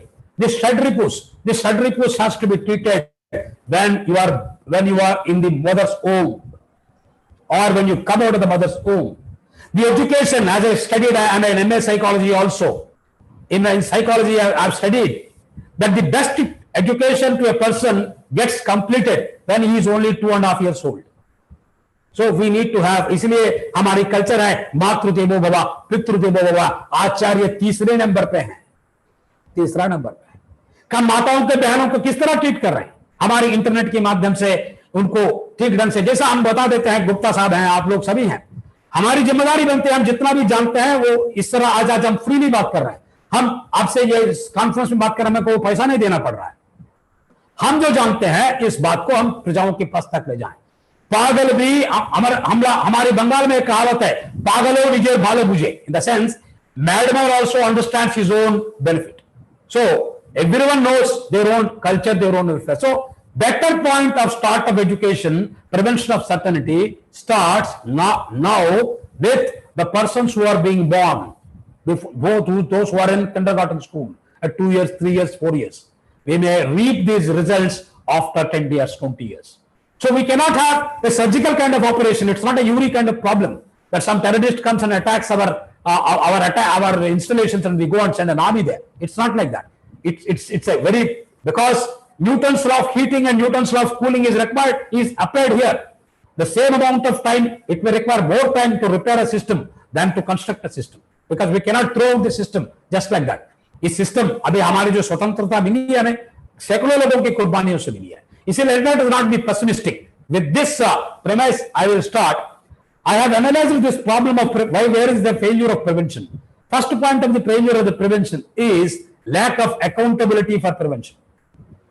If some crime is preventable and if it is not prevented, those who are responsible are not punished at all. हम लोग patrolling vehicles देते हैं police वालों को, patrolling करते हैं, patrolling करते वक्त अगर क्राइम हो जाता है, मैं जब एसपी था इसलिए मैं बोल रहा हूं example, let me speak only with experiences. I am not coating anybody, I am not a CP. मैं सीपी नहीं बन पाऊंगा इस पॉलिटिकल एस्टेब्लिशमेंट में. सीपी मतलब कमिश्नर ऑफ पुलिस है, मैं सीपी भी नहीं हूं, कट एंड पेस्ट वाला नहीं हूं. मैं जो भी बोलता हूं अपने एक्सपीरियंस से बोल रहा हूं. We have enforced that when a police vehicle fails to prevent, he is held accountable for that. I wish to give the detection of a theft or a crime to that area, to that officer who failed to prevent it, so that he understands the accountability. The first chance is that a policeman's job is prevention. CRPC gives him power even to arrest somebody merely on suspicion, for the suspicion of committing a crime. Or CRPC gives the power to arrest a person. Then power is given so much to the police. Who has abdicated the power? For whom? So it's again a discussion between अगर ये अंडे आगे हैं, ये मुर्गे आगे हैं, कौन सा आगे? So let us not go into those semantics. I only say that the policeman's responsibility starts with the prevention of the crime. Crime is like AIDS, it can only be prevented. Crime is like corona, it can only be prevented. There is no treatment for corona, there is no treatment for AIDS. So also social economic crime. Now let us come to the specific aspect of the crime. Like for example, today we were talking about SS Rajput, Sushant Singh Rajput, and the other person Vikas Dubey. If you take these two things, the inordinate amount of attention that is given by the media on this. Why media is giving? Media gives because media is a private house. Doordarshan is not giving any attention to them. Media gives because they have to sell. Now, apart from that, if the drug mafia is there in the streets of, say, some metropolitan city, whose responsibility is that? We must be specific. In other words, our travel must be from generality to specifics. Now, the solution to this problem is only technology. Today, we are able to speak with zero cost. If before this invention of this information and communication technology, this kind of organization of seminars, etc., used to take lakhs of rupees. Somebody coming by air and all that. Today, it is being done at zero. In my country today, 130 crore people live. There are nearly 120 crore mobile phones, and nearly 90 crore of mobile phones are smart. They have internet connected. So everyone in Ravi is illiterate, but still have one or two mobile smartphones. Fortunately, India provides the least cost internet connections. We can use this technology. 20 years ago, the mobile phones came to the country. Today, because of these mobile phones, lot of things, everyone has become a journalist. Everyone can put it on YouTube. Everyone can have an evidence. This we can leverage. This technology we can leverage and provide, as Gupta Sahab was talking about, so that the shaming of the criminals, white collar criminals, are only afraid of shame. We can only prevent by collecting evidence and certainty of the punishment. When once we bring the fear, in other words, prevention of crime can only happen when you increase the cost of crime. That I will be definitely punished, I will have to hire the biggest kind of things. And number two associated with this is the cost of freedom. What is the cost of freedom today? Anybody can hire anybody, like some hero of a Bollywood killed many people on Mumbai. He told his driver to go in his place proxy. The driver goes and spends and comes back. You can purchase the quality of investigation. You can purchase the public prosecutor. You can do anything. We are all see. I'm only quoting. I'm not going out of it. What all happened, I'm quoting. I'm quoting only. I'm not giving anything new. I know somebody is recording it. Somebody may call me to the court. Somebody may file a defamation also on me. So I'm not going to that. I'm only going this much. But this is possible because somebody has killed one deer in a forest area in Rajasthan. He still is moving. He still comes on advertisements. He's a senior actor. We are seeing this. Where is the certainty of punishment? If a rickshaw puller in Allahabad asks me this question, that you are talking so big about all these reforms, what are you doing to these Bollywood actors? What reply I have? So, my third answer to this is, reputation of the policeman is the most important guarantee for prevention of crime. Police वाला थानादार जब बोलता है मैं crime होने नहीं दूंगा, यही है. आज भी थानेदार का पास उतना हिम्मत है. थानेदार अगर नहीं चाहता है कोई पत्ता नहीं गिर सकता. आज भी ग्राम भारत में वो पावर है थानेदार के पास. अब थानेदार को हमें किस तरह एनफोर्समेंट करना है, थानेदार का हाथ किस तरह सख्त करना है, कैसा सख्त करें? जनता को अपनी क्षमता और अपनी जिम्मेदारी को खुद को हाथ में लेना है. वो हाथ इसमें ले सकते हैं हम. ये पावरफुल इंस्ट्रूमेंट है हमारा पास. अगर पुलिस वाला, ट्रैफिक पुलिस वाला का पास अगर बॉडी कैमरा होता है तो कोई भी पुलिस स्टेशन में जाता है उसको भी बॉडी कैमरा होना चाहिए. जैसा भी लाइव टेलीकास्ट हो रही है हमारी बात, वो भी जब पुलिस स्टेशन में जाता है वो भी लाइव टेलीकास्ट हो. जज साहब जब मर्डर केस को डिक्लेयर करते हैं वो क्यों नहीं टेलीकास्ट नहीं होता? अमेरिका में टेलीकास्ट होता है, यहां क्यों नहीं होगा? होने दीजिए. खुल्लम खुल्ला सब ट्रांसपेरेंसी हो जाना चाहिए. सब कुछ जब ट्रांसपेरेंट हो जाता है तब अच्छे लोगों की शक्ति बढ़ जाता है. बुरे लोग हमेशा अंधकार की स्टंट लेते हैं, अच्छे लोग सूर्य के अवलंबन में काम करते हैं. सूर्य तो लाए, अमावास्या को नहीं, पौर्णिमा क्यों लाए? Transparency. transparency and accountability are the fourth and the fifth solutions for prevention of, maintenance of certainty of prevention of crime. The other aspect is psychological training. Now, most of the socio-economic crimes that happen, either he is a drug peddler or कोई दूर जाने की जरूरत नहीं साहब, हर एक metropolitan में एक शनिवार पेट बोल के एक जगह है पुणे में, गोखले रोड है, महान गोखले साहब का नाम पे है वो दिल्ली में, हमारे यहाँ कलकत्ता में भी है सोनागाची बोल के जगह है, जहां मेरे बहने खड़ा हो जाता है रात में अपनी शरीर को बेचने के लिए, बगल में पुलिस वाला का गाड़ी जाता है, उसको यौन कर्मी बोलते हैं हम लोग। क्यों साहब, इस देश में 70 साल की ये रानी, झांसी रानी का देश है ये, इंदिरा गांधी की देश है ये। क्यों साहब, आज भी इस तरह दुर्वस्था क्यों है इस देश में? यौन कर्मी क्यों बोलते हैं? और उसको अगर किसी का फ्रीडम है, अपने शरीर को बेचे फ्रीडम है, लेकिन इसका पीछे में जो माफिया एक्टिविटीज है उसको भी एम्प्लॉयमेंट के नाम में क्यों जस्टिफाई करते हैं? There is a law for this, there is a MCOCA, there are draconian laws. Problem is when a loss, LAWS laws become LOSS, the problem comes, because every loss is associated with a profit. Somewhere that profit is going on. Police व्यवस्था को निर्वीर्य करने में किसका profit है, वो प्रश्न हर एक citizen अपने आप को करना है। जब तक हर एक सिटीजन वोट देते वक्त अपने आप को ये प्रश्न नहीं करता है, उसको जिम्मेदारी प्रयोग नहीं करता है, तब तक यदा प्रजा तदा राजा, तदा प्रजा यदा राजा। तभी इस सिस्टम के बीच में, जैसा आज एक ट्रक ड्राइवर ट्रक लेके जाते हैं, उसका पास मोबाइल फोन है, RFID है, इसलिए उसका सेफ्टी सिक्योरिटी तय है, डकैती बहुत कम हो गया है आजकल हाईवेज में, because two things, one, toll system आ गया, हर एक 30-40 किलोमीटर में ट्रॉलिंग होती है। नंबर 2, हर एक का RFID सिस्टम होता है। Technology also makes crime impossible certain times.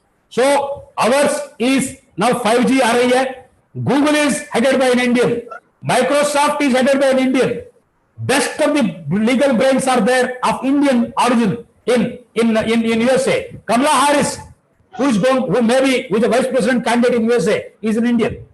Peter Thiel, I was going to Peter Thiel yesterday from 0 to 1. He was talking about 0 to 1. He says correctly, extraordinary book. I recommend to all of you to read that book. I was just going through that book yesterday. 0 to 1 means x-axis में politics है, y-axis में technology है. From 0 to 1 we have to move. But technology can make, the politicization of crime and the criminalization of politics to a large extent unpayable. So we have to bring artificial intelligence. We have to bring.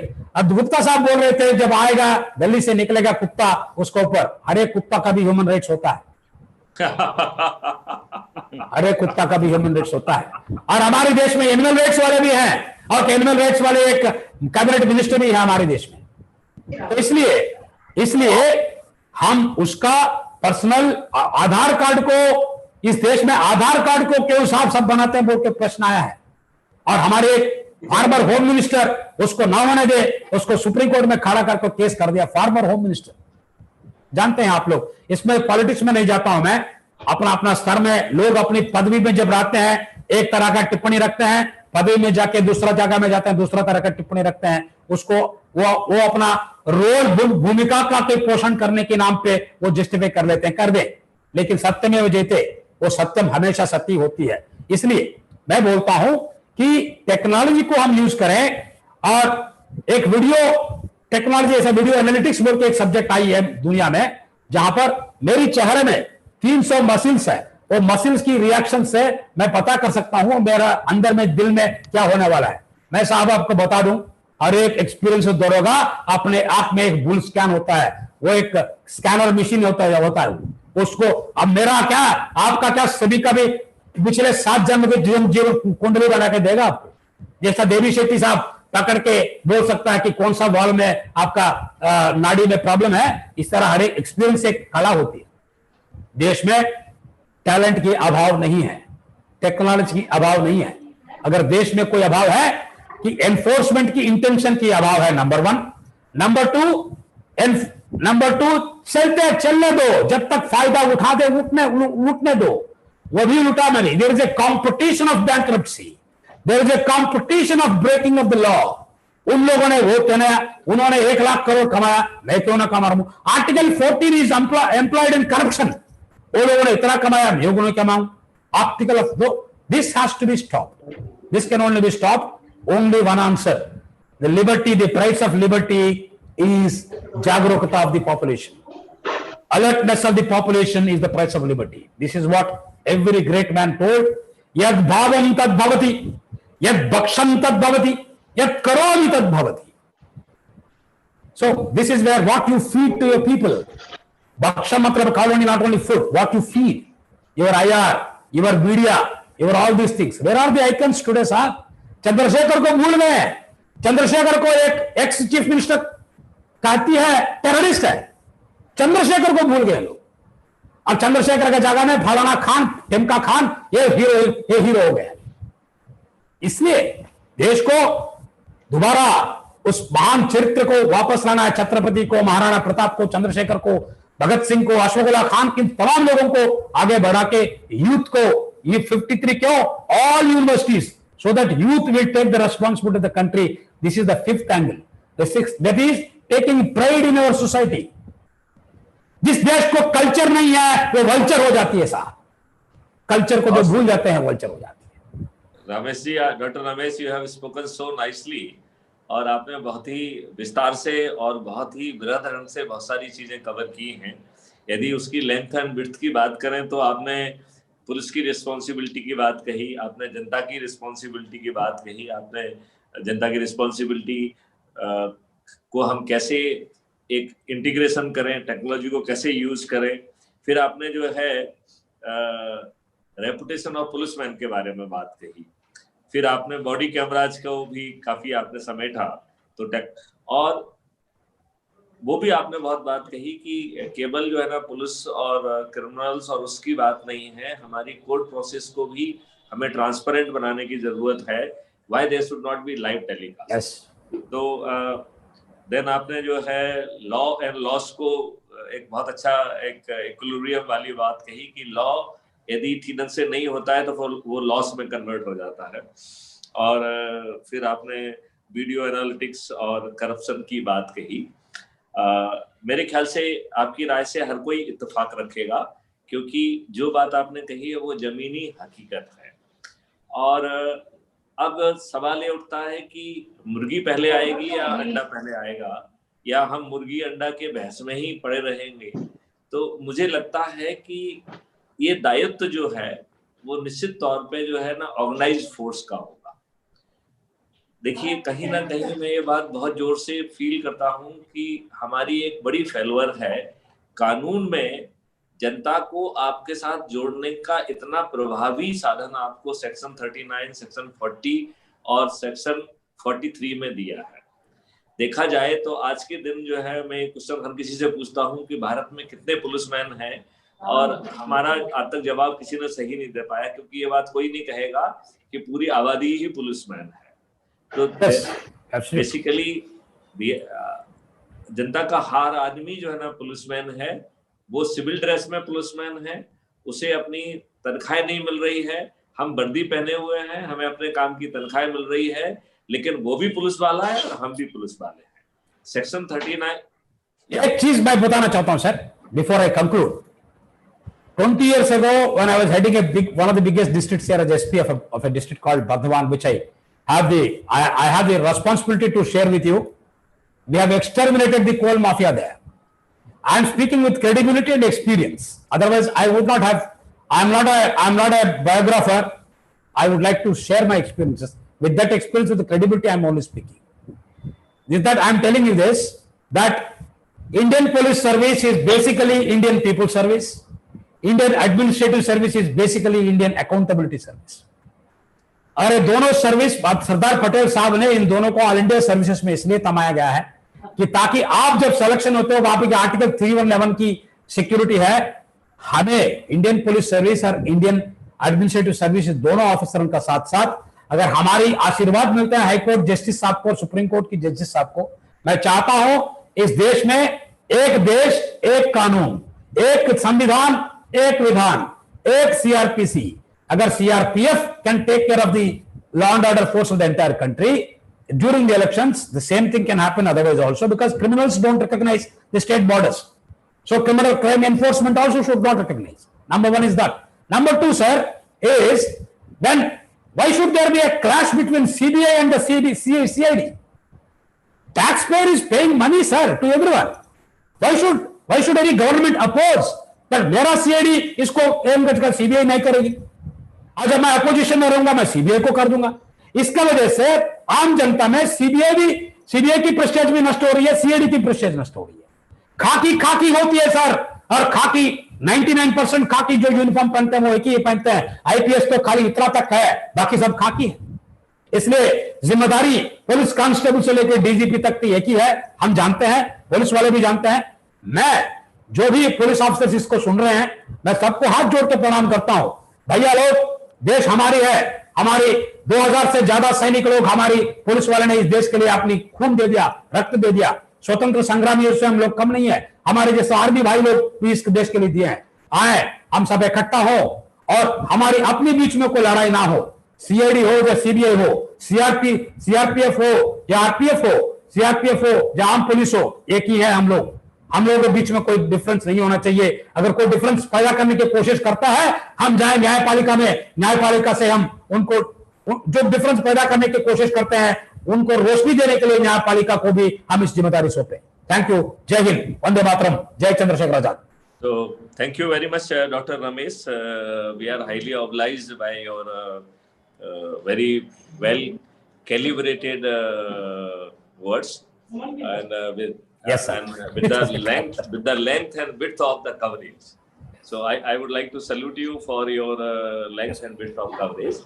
And चूंकि आपने मुझसे कोई question नहीं पूछा है, तो बिना question पूछे ही कुछ जवाब देना मेरा फिर कर्तव्य बनता है, क्योंकि इस सेशन का जो है ना मकसद ही यही है कि जो प्रश्न उठे हैं उनका जवाब दें. तो जहां बिना प्रश्न पूछे प्रश्न हम समझने की कोशिश करते हैं कि आपने क्या प्रश्न पूछे हैं, और उन बिना पूछे हुए प्रश्नों का हम कुछ जवाब देने की कोशिश करते हैं. तो मैं ये सोच रहा हूं कि जो आपका यदि प्रश्न माना जाए तो पूरी व्यवस्था में प्रश्न ये है कि हर कोई अपना काम कैसे अच्छे ढंग से करे और हर किसी को पॉजिटिव काम करने का जो है ना मौका मिले, वो अपनी अथॉरिटी को नेगेटिवली यूज ना कर पाए.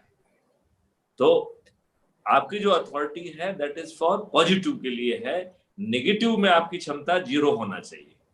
तो आपकी और जनरली कई बार क्या होता है कि हम नेगेटिवली अपनी अथॉरिटी को यूज करते हैं.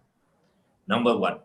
नंबर 2 जो है, जो इतनी सारी सुपरवाइजरी लेवल्स हैं उनका जो है आप ये मानेंगे कि स्पेशली क्राइम इन्वेस्टिगेशन और क्राइम प्रिवेंशन में उनका जो रोल है वो बहुत ही सीमित सा है. मतलब एसपी रैंक के बाद तो और भी सीमित हो जाता है, और एसपी लेवल पे भी बहुत कम होता है. तो अब एक समय आ गया है कि जब हम सर्टेनिटी ऑफ प्रिवेंशन की बात करें तो हमें ये जो पुराने तरीके का जो स्टैटिक डिप्लॉयमेंट है हमें उससे बाहर निकलना पड़ेगा. तो सिस्टम जो है, हॉटस्पॉट्स क्या हैं, क्रिमिनल क्लस्टर्स क्या हैं, किन रूट्स का यूज हो रहा है, कहाँ पे डिप्लॉयमेंट होना चाहिए, डिप्लॉयमेंट का सीजनल वेरिएशन क्या होना चाहिए, डिप्लॉयमेंट का टेम्पोरल वेरिएशन क्या होना चाहिए, डिप्लॉयमेंट का जियो स्पेशल वेरिएशन क्या होना चाहिए. ये 3 डायमेंशन बहुत इंपॉर्टेंट डायमेंशंस हैं. जमाना चला गया कि अब आपने कहा कि जो है आपका गश्त जा रहा है और एक पर्टिकुलर जगह पे गश्त चला गया, वो जगह चल. अब जो है डायनामिकली आपकी जो मोबाइल है, चाहे वो खाने की मोबाइल हो या 100 नंबर हो, उसका प्री डिफाइंड जगह पे डिप्लॉयमेंट की बजाय उसका डायनामिक डिप्लॉयमेंट होना चाहिए. कि अभी आप बगल में स्कूल छूटने का समय है तो आप स्कूल के पास पहुंच जाइए, इसका समय है तो यहाँ पहुंच जाइए. तो depending upon the season, depending upon time, depending upon that, और depending upon the pattern of crime, आपका जो है प्रिवेंटिव डिप्लॉयमेंट होना चाहिए. ये तो हो गया जनरल प्रिवेंटिव डिप्लॉयमेंट. दूसरा है कि चूंकि बहुत ही कम लोग जो है ना अपराध करते हैं, अपराध जो है ना ज्यादा लोग नहीं करते हैं, अपराध सीमित लोग करते हैं. वो कुछ जगह पे रहते हैं, जहां वो रहते हैं अपन ने उसको क्रिमिनल क्लस्टर कह दिया है. और चूंकि रेवेन्यू बहुत बांटा जा रहा है इस पूरी व्यवस्था में, तो हमें बहुत सारी नोट्स मिलने में कोई दिक्कत नहीं है, तो उन नोट्स से हमें हर क्रिमिनल के वो डाटाबेस संभव हो पाएंगे। हमें ये भी मालूम हो सकेगा कि आप क्या कपड़े पहन रहे हैं, आप किस वाहन का यूज कर रहे हैं, आप कैसे मुस्कुराते हैं, आपका चश्मा कैसे है, आप जब खुश होते हैं तो आपकी भावभंगिमा कैसी होती है, जब आप अपराध करने निकलते हैं तो आपकी भावभंगिमा क्या होती है। तो हम आपकी एक्विजिशन से ये निष्कर्ष निकाल सकते हैं कि ये एक्विजिशन आपके क्रिमिनल प्रोसीड से आने की संभावना है। तो इवन जो एफआईआर रजिस्टर्ड नहीं है उनको भी हम कह सकते हैं कि इस व्यक्ति ने कोई अपराध किया है, जाइए उसके पास, उसका ये नया एक्विजिशन दिख रहा है, कन्फ्रंट हिम कि ये नया एक्विजिशन कहाँ से आया है, राइट। यदि मान लो वो घर से निकल रहा है और उसकी टाइमिंग से, उसके व्हीकल से, उसके प्रिपरेशन से वो जो है यदि हम ये रीड आउट कर सकते हैं कि ये क्राइम करने निकल रहा है, देन इमीडिएटली सिस्टम की जो प्रिवेंटिव स्ट्रेटेजीज हैं, स्मार्ट इंटरवेंशन स्ट्रेटेजीज हैं, वो बैकएंड पे अपना काम करना चालू कर देंगे। अब तीसरी चीज देख लें कि जब उसे मालूम है कि साहब हमारे चारों तरफ से घेराबंदी बहुत जोर से है और वो छिप के निकलता है, ठीक है ना, और वो आपके सिस्टम को बाईपास करके निकलता है, लेकिन कहीं ना कहीं वो देख लिया जाएगा। क्यों? क्योंकि आपके पास हर चीज का 360 डिग्री है। तो यदि वो किसी कैमरे से निकल रहा है, उसका यदि हमें कान भी पकड़ में आ रहा है तो हम कान से ही अंदाज लगा लेंगे कि ये कान जो है ना डॉक्टर BN रमेश का है, राइट। तो इतनी स्मार्ट टेक्नोलॉजी ऑलरेडी इजाद कर चुके हैं, ठीक है ना, मतलब ये इजाद होगी नहीं, ये इजाद हो चुकी है। तो हम जो है ये इन्फ्रेंस निकाल सकते हैं कि ये घर से निकला और घर से ये निकलने का हमारे पास कोई साक्ष्य नहीं है और एकाएक ये B पॉइंट पे पैदा हो गया है। Now backend engine will immediately calculate that this had been done with the intention of committing crime, right? Now we can, अब आगे की नोट्स को पहले से टास्क मिल गया, वो उसको पकड़ेंगी कि ये व्यक्ति यहाँ से 5 जगह जा सकता है।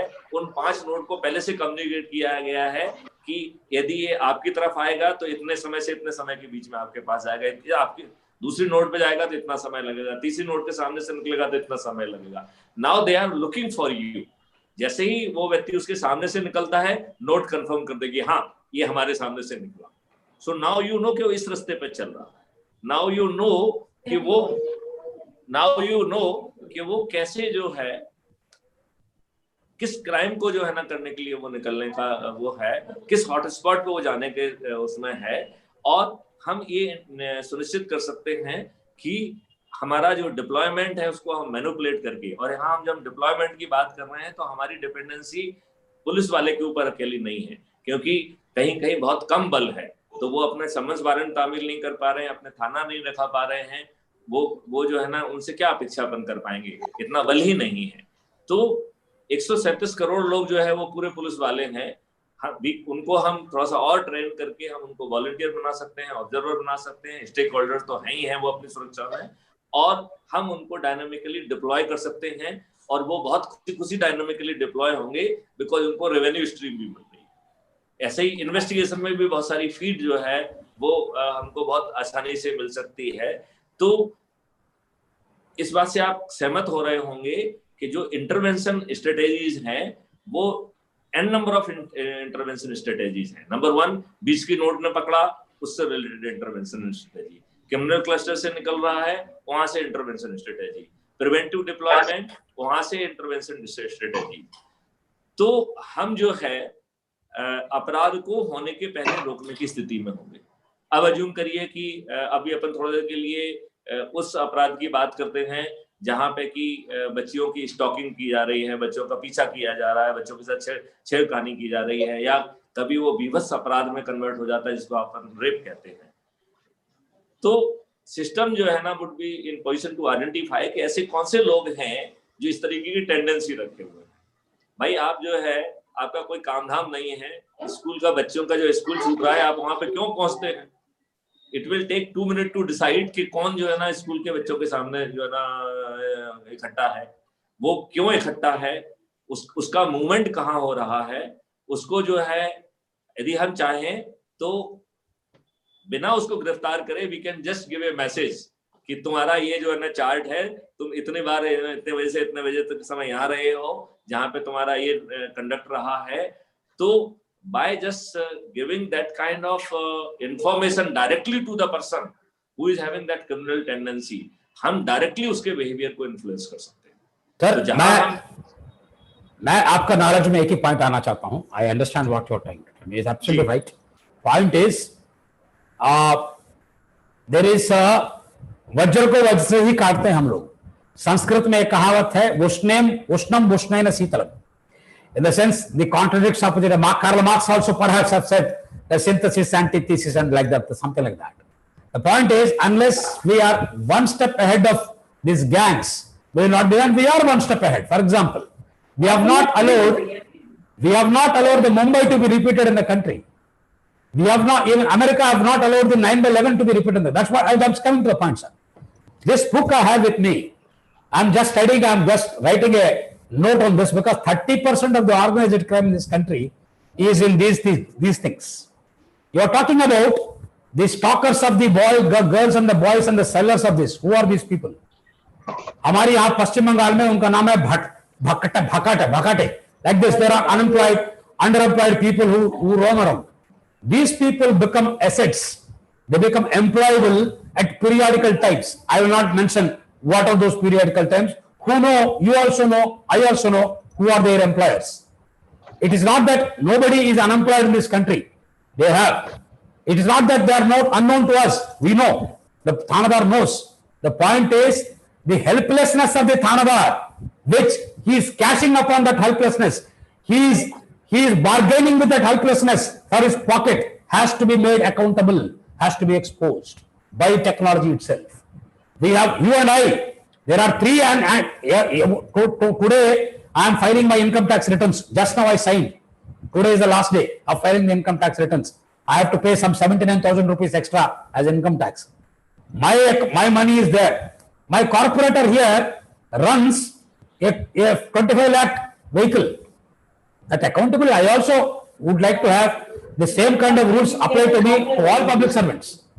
So this way, so that enforceability of the law, like economic law, like social law, all this has to be enforced by everyone, not merely only particular sections of people.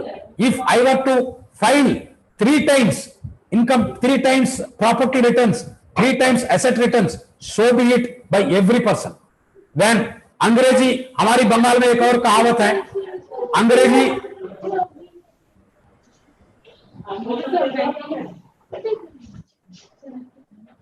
अंग्रेजी दोबारा लिखते नहीं. This is what? You don't write English twice. That means whenever I submit a return, I am very careful. So this way, we can only make the accountability of even a Thanadar also. If a particular chedkhani is going on in a particular school, the Thanadar has to be immediately suspended, sir. That there is no question of discretion. Discretion is bad. Doctor Ramesh आप बिल्कुल ठीक कह रहे हैं, बल्कि हम एक step आगे जा रहे हैं कि जो पुलिसिंग पावर है, जब कानून ने ये जिम्मेवारी जनता को देके रखी हुई है, तो let's enable them to discharge that responsibility, और एविडेंस को कैप्चर कर पाएंगे, और एविडेंस ऑटोमेटिक मोड में जो है रेवेन्यू जनरेट करेगा, तो we will be creating a rule compliant society.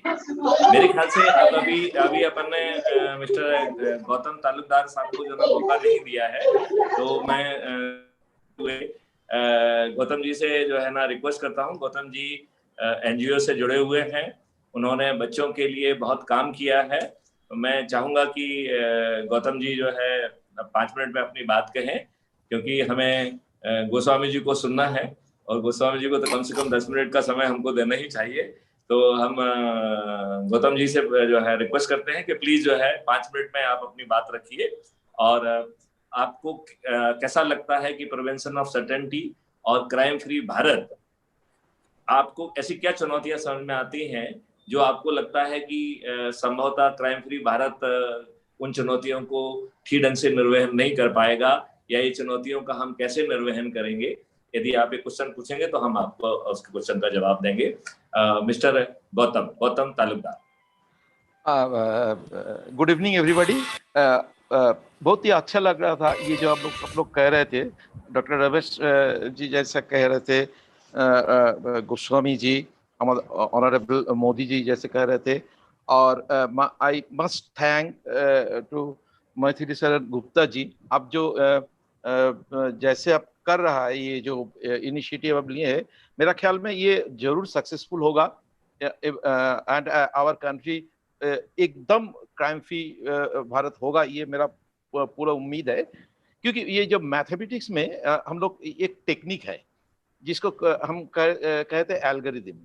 तो first of all when we would like to reach the optimal solution, then initially you have to consider a particular solution which is not the exact solution, but after step by step we will reach the optimality. तो आप जैसे जैसे आप ये जो step बता रहे थे, मेरा ख्याल में I am confirm that we will reach together under your idea, we'll reach the optimal condition. Now, the last point, which today's discussion matter is prevention and certainty of prevention and rehabilitation. I think it is the most important part of rehabilitation. Just I will share my simple experience which I gathered from in our state. Probably Ramesh ji उसका मालूम होगा। ये हमारा यहाँ एक बहुत celebrity है, बहुत वेल नोन फिगर है, Mrs Alokananda Rai. I know her. Yes, she's working from her fine arts. She's a very renowned dancer, and she working with the people in the jail and residents of the jail. I must say, I am not mentioning them as criminal और ऐसा हम कह नहीं रहा है, हम कह रहे हैं रेसिडेंट्स। तो उन्होंने बार बार उसके पास गया, जाके उसको मोटिवेट किया। मोटिवेट करने के बाद उन्होंने वो जो कोई ऐसा भी आदमी था जो मर्डर भी किया है, उसको और बहुत सारे जो लाइफ इम्प्रिजनमेंट था वो दूसरा जो है, उसको लेकर एक टीम बनाया। इसके एक नाटक, इसको ड्रामा प्रोड्यूस किया। The name of this Valmiki Pratibha, written by Rabindranath Tagore. तो it's a very very famous dance drama, and the main theme of the dance drama is how Ratnakar was a Dokat and transformed to Valmiki. How he transformed from Ratnakar to Valmiki. And there Valmiki जो उसका जो character है, वो जो किया था Nigel आकारा, एक उसका जो आदमी था, अल्टीमेटली वो तो आफ्टर टोटल ट्रांसफॉर्म होने के बाद अभी वो हमारा यहाँ पर एक फिल्मी हीरो बन गया। तो ऐसे उसका काम कर रहा है। और ये अलकानंद राय, उसको सभी जितना जेल में जितना रेसिडेंट है, उन्होंने उसको माँ करके पुकारते थे। और अभी सब लोग जब वो जाते दमदम सेंट्रल जेल या अलीपुर सेंट्रल जेल, उसका नाम ही हो गया जेल जननी। तो ये एक तरीका है रिहेबिलिटेशन जो आपने कहा। और बाकी जो टेक्निकल पार्ट है वो तो बहुत अच्छे ढंग से, बहुत जो हमारा जो पैनलिस्ट है उन्होंने कहा। मेरा तो यही बताना था। और दूसरी बात, गुप्ता जी, आप जैसे ये जो काम कर रहा है, ये मतलब बहुत ही अच्छा काम है। मैं एकदम, मेरा विश्वास है ये we will reach the optimal solution to that. तो मेरा एक सवाल है आपको, हम यहाँ ये जो बच्चों के लिए काम करते हैं, ये दिस ऑर्गेनाइजेशन विधान शिशु उद्यान, it is founded by Otullo Ghosh, is renowned all India political figure, and he is a completely different idea where we were working here for the children. तो हम लोग ये जो आपने कहा, इसको कैसे हम इस बच्चों को इसके बारे में सेंसिटाइज कर सकते हैं, उसको हम कैसे समझ सकते हैं कि ऐसा ऐसा करने से, मेरा ख्याल में अगर ये एकदम वेरी बिगिनिंग अगर हम करें, तो मेरा ख्याल में आपका जो मोटो है आप जो सोच रहे हैं, हमारा मेरा ख्याल में थोड़ा इसमें सुविधा होगा हमारे लिए भी, सब कुछ के लिए। यही मेरा क्वेश्चन है। And many thanks for. आपका क्वेश्चन पार्ट थोड़ा सा विलोपित हो गया, उसको रिपीट कर दीजिए जरा, बच्चों का वाले आप जो बात कर रहे हैं। अच्छा, ये जो मैं कह रहा हूँ, ये जो अवेयरनेस है, ये बच्चे को अंदर हम कैसे कम कर सकते हैं, इसके बारे में आप जैसे सोच रहे हैं, ठीक है। अगर बच्चों जो है एकदम बचपन से उसको हम इसको बारे में ये जो टेक्नोलॉजिकल जो पार्ट है जो आपने कहा, ये स्टेप बाय स्टेप जो कहा, इसको अगर कोई तरीका है बच्चों को अंदर इसको डालने के लिए, तो उसको हम कैसे कर सकते हैं? चलिए, आपने बहुत अच्छा जो है दो बहुत अच्छे पॉइंट रखे। एक तो ये रखा है कि जो हम रिफॉर्म की बात कर रहे हैं, जो हम प्रिवेंशन की बात कर रहे हैं वो हम सामने वाले के व्यक्तित्व में परिवर्तन लाके करें। हम रत्नाकर को वाल्मीकि कैसे बनाएं, आपने जो बात कही है, तो हम उसके अंदर की जो व्यक्तित्व है उसको जगाएं और वो अंदर से एक बदला हुआ पर्सनालिटी में कन्वर्ट हो। यदि ऐसा होता है तो एक बहुत ही चमत्कारिक काम है। और ये कुछ लोग जो है इस तरीके की विभूतियां हैं, जैसे जो अपने गोस्वामी जी हैं, ये ऐसी विभूतियां हैं जो कि इस तरीके के काम को बहुत आगे बढ़ा सकती हैं। तो इसको 3 भागों में अपन बांट सकते हैं। एक तो वो है जो कि अंदर से आदमी को जगा दे, उसके वैल्यू सिस्टम को जगा दे और अंदर से आदमी को ही रिफॉर्म कर दे। ये टेक्नोलॉजी नहीं करेगी, ये जो है स्पिरिचुअल पर्सनालिटीज कर सकती हैं, ऐसे व्यक्ति कर सकते हैं जो आम जनता को ज्यादा जो है प्रभावित करते हैं अपने आचरण से, अपने वक्तव्य से, अपने उससे। दूसरा जो रिफॉर्म है, that reform will come by not having the options. हम में से जो है ना बहुत सारे लोग इसलिए अपराध करते हैं क्योंकि दे फील कि अपराध करके वो बच जाएंगे। देखिए, आप सोचिए कि आप चौराहे पे खड़े हुए हैं और लाल बत्ती है और आप चारों तरफ देखते हैं कोई नहीं दिख रहा है, तो आप लाल बत्ती में कई बार क्रॉस कर जाते हैं।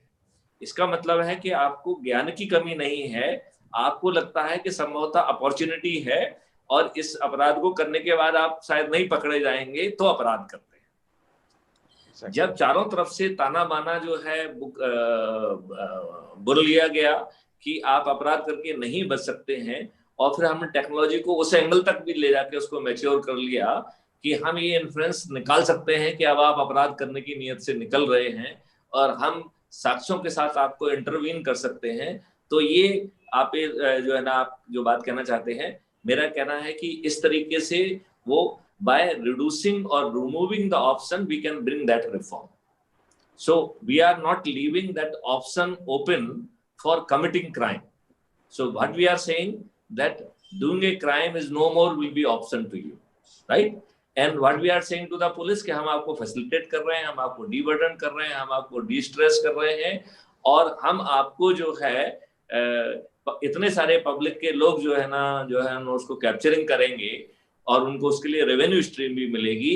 लिहाजा यदि कोई एक इंडिविजुअल यदि किसी कारण से आंख बंद भी करना चाहता है तो भी उसके आंख बंद करने से total effectiveness of the system के ऊपर कोई फर्क नहीं पड़ेगा, वो सिस्टम फिर भी प्रभावी बनेगा। इतनी सारी आंखें देख रही हैं, इतनी सारी आंखें एविडेंस कैप्चर कर रही हैं, यदि वो एविडेंस जो है ना चालान में कन्वर्ट होगा, वो एविडेंस यदि रेवेन्यू स्ट्रीम में कन्वर्ट होगा, तो उसको जो है फिर पुलिस के ऊपर उसकी डिपेंडेंसी थोड़ी सी कम हो जाएगी। और जहां पे पुलिस किसी कारण से काम नहीं कर पा रही है तो वो काम नहीं भी करेगी, तो भी जो है कानून अपना काम करके दिखाएगा। अब आपके हम दूसरे क्वेश्चन पे आते हैं, जो आपने कहा है कि बच्चों के साथ बहुत सारी प्रॉब्लम होती है और वो बच्चों को कैसे हो। तो इसके लिए जो है एक सिटीजन ऐप या volunteer observer and stakeholder app जो है वो निर्माणाधीन है, काफी कुछ उसमें काम हो चुका है। तो इसमें इसके 4 फेजेस हैं। तो इसका जो पहला फेज है वो बच्चों के लिए बहुत महत्वपूर्ण होगा, जिसके तहत जो है हम उनको बहुत सारी चीज के बारे में एजुकेट कर सकते हैं, good touch, bad touch, this that that. तो वो एक तो हम उसको एजुकेट करने के लिए काम कर सकते हैं, नंबर 1। जहां एजुकेट करने के बाद जैसे ही उसको लगता है कि something is bordering objectionable content, तो वो इसके पहले कि वो किसी अपराध में कन्वर्ट हो, even that can be communicated, जिसको हमने कहा है positive feedback and negative feedback. तो यदि कोई अच्छा काम कर रहा है तो भी बच्चा कह पाएगा, और तो उसको हम रिवार्ड देके और पॉजिटिवली रिइंफोर्स कर सकते हैं। और जहां पे कि कोई नेगेटिव चीज है, चाहे वो नेगेटिव टच हो या कोई नेगेटिव चीज है, अभी वो अपराध में कन्वर्टेड नहीं हुई है, तो उस नेगेटिव फीडबैक को हम भी पुश बच्चों के माध्यम से करा सकते हैं और बाकी सभी के माध्यम से भी करा सकते हैं। एंड हम उसको इसके पहले कि वो किसी मिसकंडक्ट में कन्वर्ट हो या किसी अपराध में कन्वर्ट हो, we can nip it into the buds. That is that point. Then जो है ना थर्ड जो है ना एनेबलिंग है एविडेंस कैप्चरिंग। यदि हो ही गया है और कोई बदमाशी कर ही रहा है, तो जब इतने सारे लोग उसको कैप्चर करेंगे और उससे चूंकि रेवेन्यू स्ट्रीम भी मिलेगी, तो more and more people will be inclined to capture it. And वो जो जिस रास्ते से हम FIR में डिजिटल सिग्नेचर करा रहे हैं, उसी रास्ते से हम उसको डेट एंड टाइम और लोकेशन से इंक्रिप्ट कर रहे हैं, और जो रास्ता हमने अभी ऑलरेडी तय कर लिया है FIR के लिए, उसी रास्ते से हम कंप्यूटर अथॉरिटी के उसमें डिजिटल सिग्नेचर कराएंगे तो वो चालान बन जाएगा। और अब हर चालान का जो है ना 2000 से 10,000 तक का जो है ना फाइन है, तो उसका 50% जो है ना रेवेन्यू उस वॉलंटियर को जाएगा या उसके पास जाएगा। तो इवन बच्चों के लिए ना केवल एक मीन्स जो है ना उसको अवेयरनेस करने का, ना केवल जो है ना उसको कम्युनिकेट करने का नेगेटिव और पॉजिटिव फीडबैक में, बल्कि वो बच्चा जो है अपने लिए एक रेवेन्यू भी जनरेट कर पाएगा, जो तो उसकी जो डिपेंडेंसी बाकी लोगों पे अब के सर्वाइवल पे है, प्रोबब्ली वो अपनी खुद की एजुकेशन के लिए, अपने खुद के जो है ना जीवन यापन के लिए वो रेवेन्यू भी जनरेट कर पाएगा। तो इस तरीके से मेरे ख्याल से बच्चों की हम कैसे मदद करेंगे, संभवतः हमने उसको कई आयामों से कवर करने की कोशिश की है। मैं ऐसी अपेक्षा करता हूं कि आपको अपने प्रश्न का जवाब मिला होगा। Yes sir. ठीक है, अब मैं प्रार्थना करता हूँ हमारे बहुत ही विद्वान गोस्वामी जी हैं, उनका गीता पर बहुत पकड़ रही है। उन्होंने जो है बहुत सारी यूनिवर्सिटीज में, बहुत सारे सुप्रीम कोर्ट में और यहाँ पे मानव अधिकार से लेके बहुत सारी चीजों पे उन्होंने अपने व्याख्यान दिए हुए हैं। उन्होंने बहुत सारा काम किया है। उन्होंने अपराध मुक्त भारत के ही लगभग उस पे एक कोई PIL भी फाइल की हुई है। तो मैं गोस्वामी जी से प्रार्थना करता हूँ कि उनके ज्ञान का जो है सेकंड जो है लाभ अब सब लोगों को मिले। तो आप कृपया जो है अपना बात रखें और आपके जेहन में यदि कोई प्रश्न है तो वो प्रश्न भी पूछें। अभी कितना समय और लगेगा? I think we will be finishing in next 10 minutes.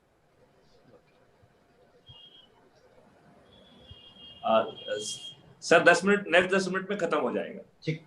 तो गोस्वामी जी कृपया आप अपना पक्ष रखें।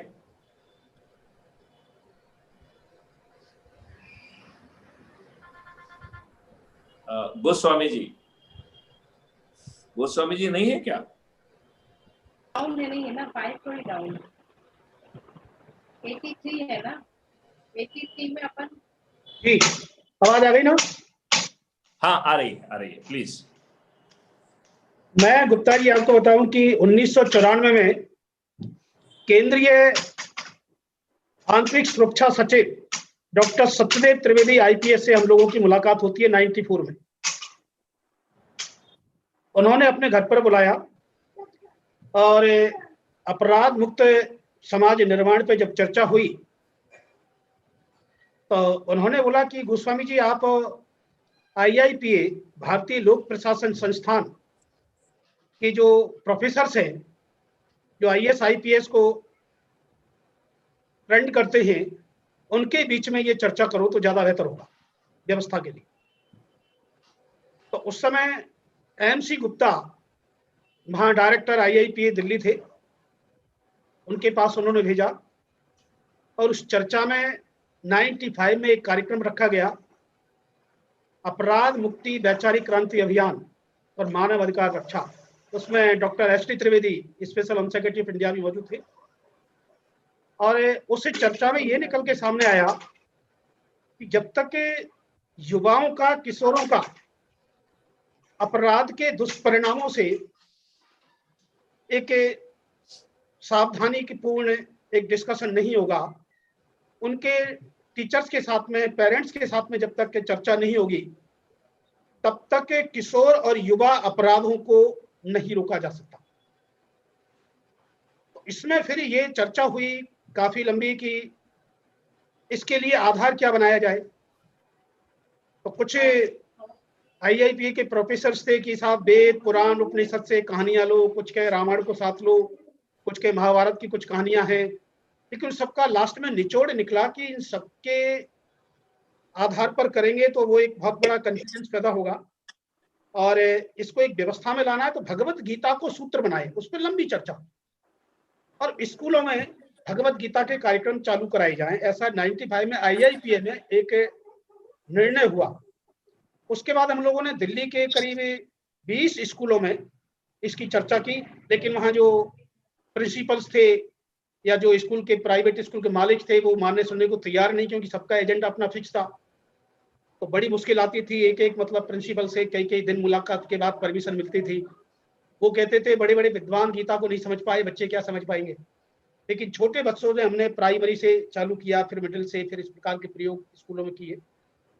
लेकिन उसी दौरान कृष्ण जन्माष्टमी 15 अगस्त को 98 में आती है और संयोग से हमारी मुलाकात वहां दिल्ली के special CP administration R K. Sharma से होती है। उसको इन्होंने बड़ी गंभीरता से लिया और बोले, गोस्वामी जी, किसी स्कूल के 20-25 स्टूडेंट्स और 4-5 टीचर्स को आप पुलिस मुख्यालय में ले आइए। मैं पीसीआर डीसीपी से कहूंगा कि वो बच्चों में किस प्रकार से अपराध की मानसिकता को रोका जाए उस पर चर्चा कराएं और आप भी उसमें आइए। तो सितंबर 98 में चर्चा होती है। उस समय उदय सहाय पीसीआर डीसीपी आईपीएस हुआ करते थे। उनके साथ जब चर्चा हुई तो वो आज तक में आंखों देखी में 1.5 मिनट का कार्यक्रम हुआ और अर्वाचीन पब्लिक स्कूल के 25-30 बच्चे और 3-4 टीचर्स उसमें मौजूद थे। उसका रिजल्ट ये आया कि स्कूल वाले को ये लगा कि आज तक पर आंखों देखी में चर्चा होती है एक स्कूल की, तो ये तो लाखों रुपए एडवर्टाइजमेंट खर्च करके भी पब्लिसिटी नहीं हो सकती। तो इस कार्यक्रम से, गीता के इस कार्यक्रम से उसकी स्कूल की पब्लिसिटी हो गई। दूसरा, उस आईपीएस अधिकारी उदय साय जी के दिमाग में आया कि एक बहुत बड़ा मैसेज बच्चों के माध्यम से, टीचर्स के माध्यम से मैं हजारों लोगों तक इस विषय को लेकर गया हूं।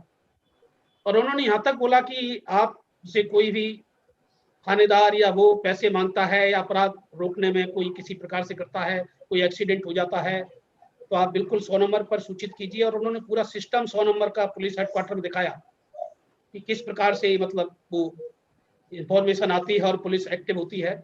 और अगर आप तीसरे बार भी आपके पास नहीं पहुंचे तो आप सीधा बोलना कि डीसीपी पीसीआर से मेरे संबंध है और ये मेरा मोबाइल नंबर है। उसके 3 महीने बाद उनका ट्रांसफर हो जाता है, डीसीपी वेस्ट होके जाते हैं राजौरी गार्डन।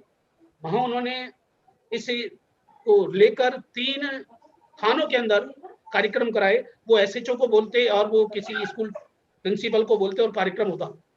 अब जो समय, शक्ति, ऊर्जा हम प्रिंसिपल्स को, स्कूल मालिक को समझाने में लगा रहे थे, अब वो खाली डीसीपी के एक गुटफेत में आने से और सारी व्यवस्था में एसएचओ व्यवस्था करा रहे हैं। अब वहाँ बैनर भी बन रहा है, वहाँ गीता की भी व्यवस्था हो रही है, वहाँ चाय नाश्ता भी हो रहा है और वहाँ मीडिया कवरेज भी हो रहा है, फोटो, और हमको खाली उस पर फोकस हो गया, उस योजना पर। उसी में एडिशनल डीसीपी कहते हैं कि ये बिल्कुल गलत है, गीता से अपराध मुक्त व्यक्तित्व का निर्माण नहीं हो सकता, और अगर ये हो सकता है तो आप जेल में क्रिमिनल्स पर इसका प्रयोग करके बताएं, और ये सब बेकार की चीजें हैं, ऐसा उन्होंने कहा।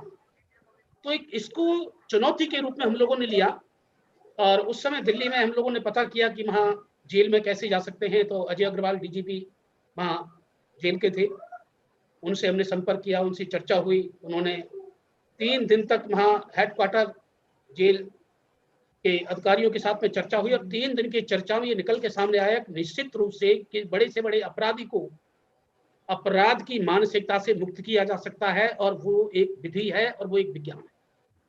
तो इसी दृष्टि से उन्होंने 4 जून 1999 को बाकायदा तिहाड़ हेडक्वार्टर से एक लेटर निकलता है एनजीओ टीचर के रूप में, और जेल नंबर 1, 2, 4 में एक दिन का हफ्ते में एक परमिशन मिलती है।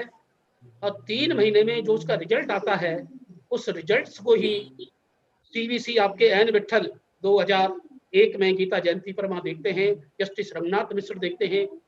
और इसी विषय को लेकर जब राजस्थान के आईजी मनोज भट्ट जो डीजीपी भी रहे थे 2016 से 18 तक, जब वो आईजी भरतपुर थे तो उन्होंने बोला, गोस्वामी जी प्पुलिस वालों का चरित्र सुधारो ना, ये 2001 की बात बता रहा हूँ मैं, बिल्कुल सुधर सकता है, बड़े से बड़ा क्रिमिनल सुधर सकता है, वो एक व्यक्तित्व विकास का। तो उन्होंने एसपी को फोन किया और सारे एसएचओ के बीच में पहली मीटिंग हुई और उसमें 3-4 घंटे का उसका जो वीडियो बना, वो वीडियो देखने के बाद उन्होंने 55 पुलिस अधिकारियों का विशेष कोर्स 2 डेज प्रोग्राम बनाया।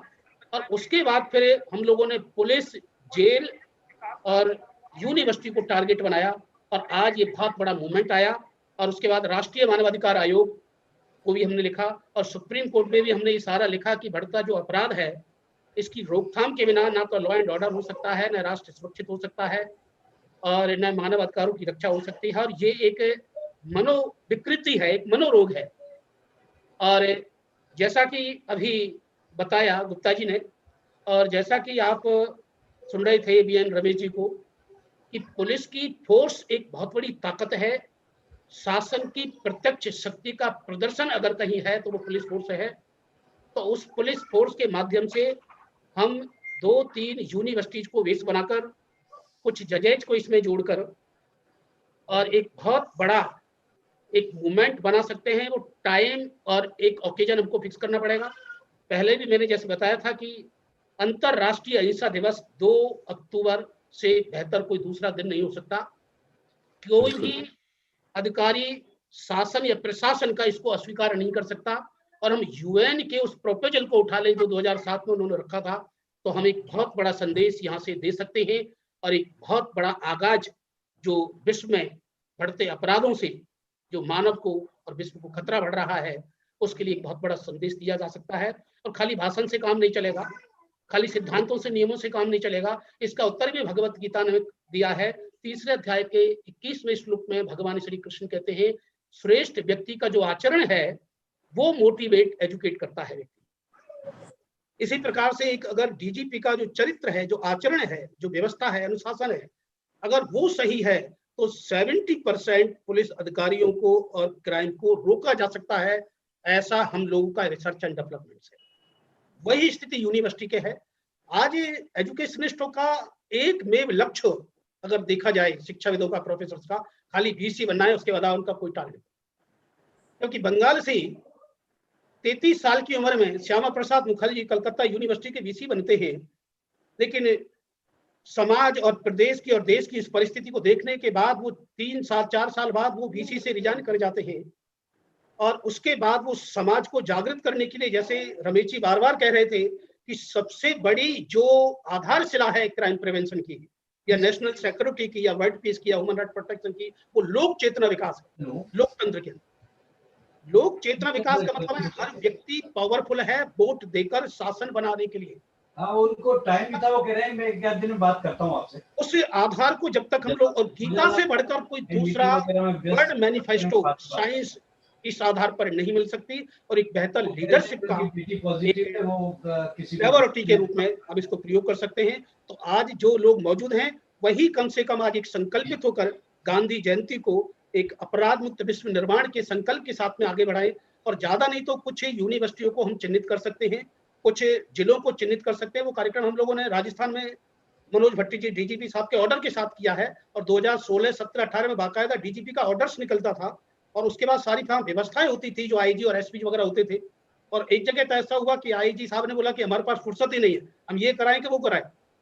हमने फिर एडिशनल डीजीपी को बोला जो लॉ एंड ऑर्डर देखते थे, तो उन्होंने बोला कि नहीं ऐसा नहीं हो सकता, हेडक्वार्टर के ऑर्डर को कंप्लेंट कराना पड़ेगा और उनसे बोलो कि आज ही वो इसको ऑर्गेनाइज करें। और दूसरे दिन एक बहुत भव्य कार्यक्रम हुआ, उसमें एसपी, आईजी सारे लोग मौजूद थे और 250 से पुलिस अधिकारी जवान उसमें मौजूद थे और खुल के चर्चा हुई इसकी। इस प्रकार के प्रयोग भी हम लोगों के द्वारा पिछले 8-9 सालों से चल रहे हैं। एक संकल्प शक्ति के साथ में, जैसा कि मोदी जी ने कहा, आपके आईपीएस साहब रमेश जी ने कहा, और जो गुप्ता जी का ये एक शेड्यूल है अपराध मुक्त भारत, तो एक राष्ट्रीय अपराध मुक्ति अभियान का एक संकल्प लेकर हम पुलिस, कारागार, जेल और यूनिवर्सिटी, तो उससे बच्चों के बीच में निश्चित रूप से वो एक मैसेज आएगा। जब हायर एजुकेशन के शिक्षक इस चीज को कहेंगे तो निश्चित रूप से जो प्राइमरी एंड मिडिल टीचर्स हैं उसके तो माहौल बनता है। माहौल बनाने के लिए यूनिवर्सिटी से बेहतर कोई दूसरा काम। तो इसीलिए मैं गुप्ता जी से कहूंगा कि सारे लोग जो हैं, इन सबका मोबाइल नंबर, व्हाट्सएप नंबर एक दूसरे को दिया जाए और उस पर एक गंभीर मंथन करते हुए एक एक्शन प्लान और वीकली और पाक्षिक हम समीक्षा भी प्लान की कर सकते हैं। कैसे कार्यक्रम हो सकते हैं, कौन कौन यूनिवर्सिटी उसमें सहयोगी हो सकती है, उस बीसी के साथ भी चर्चा हो सकती है। तो इससे बेहतर ये बहुत ही अच्छा जो ना सुझाव है। और मैं जो है अपराध मुक्त भारत जो मिशन है उसकी ओर से इसका पुरजोर स्वागत करता हूँ, पुरजोर समर्थन करता हूँ। और मेरे ख्याल से अभी अपने पास लगभग 1 महीने का समय है और इतने सारे जो है ना इंस्टीट्यूट अपने से ऑलरेडी जुड़े हुए हैं, उनके बीसीज, उनकी फैकल्टी, उनके स्टूडेंट्स, जो बच्चे ऑलरेडी बहुत सारे मॉड्यूल्स पे काम कर रहे हैं, उन सबको मिला के हम एक जो आपका ये अभियान है जो आप कह रहे हैं उसको भी इसका एक्सटेंडेड जो है अभियान के तहत इसको जो है उसका विंग के बतौर हम उसको आगे ले जाएं। और जो ये क्राइम फ्री भारत चैनल है, इसमें एक हमने बीच में स्लोगन दिया था कि हर कोई जो 5 व्यक्ति उसके क्लोज में है उनको जोड़े और एक से पांच करके जो है लगभग पूरी आबादी को जो है जोड़ने की कोशिश करे। ये एक कहीं ना कहीं सोच का हिस्सा था। तो आपने जो ये जो सुझाव दिया है, ये सुझाव उस चीज को और आगे बढ़ाने में जो है मदद करेगा। और यदि एक बार बहुत सारे लोग इससे सब्सक्राइब कर जाते हैं, जुड़ जाते हैं, तो हम पॉलिटिकल लीडरशिप को भी जो है ना ये बात कन्विंस कर सकते हैं कि साहब देखिए इतने सारे लोगों की जनभावना जुड़ी हुई है। यदि जो है ना 65 करोड़ लोग दीपक जलाएंगे, थाली बजाएंगे, तो हर कोई इस बात को समझ जाएगा कि ये जनभावना से जुड़ा हुआ प्रश्न है, हमें इसको करना चाहिए। और मेरा ऐसा अनुमान है कि वैसा करने पे जो है निश्चित तौर पर जो है ये जमीन पे पैदा भी हो जाएगा और अपने प्रफुल्लित शरीर से पैदा होगा और उसका लाभ जो है हर जो है ना सेक्टर को मिलेगा, हर व्यक्ति को मिलेगा और रेवेन्यू के फॉर्म में मिलेगा।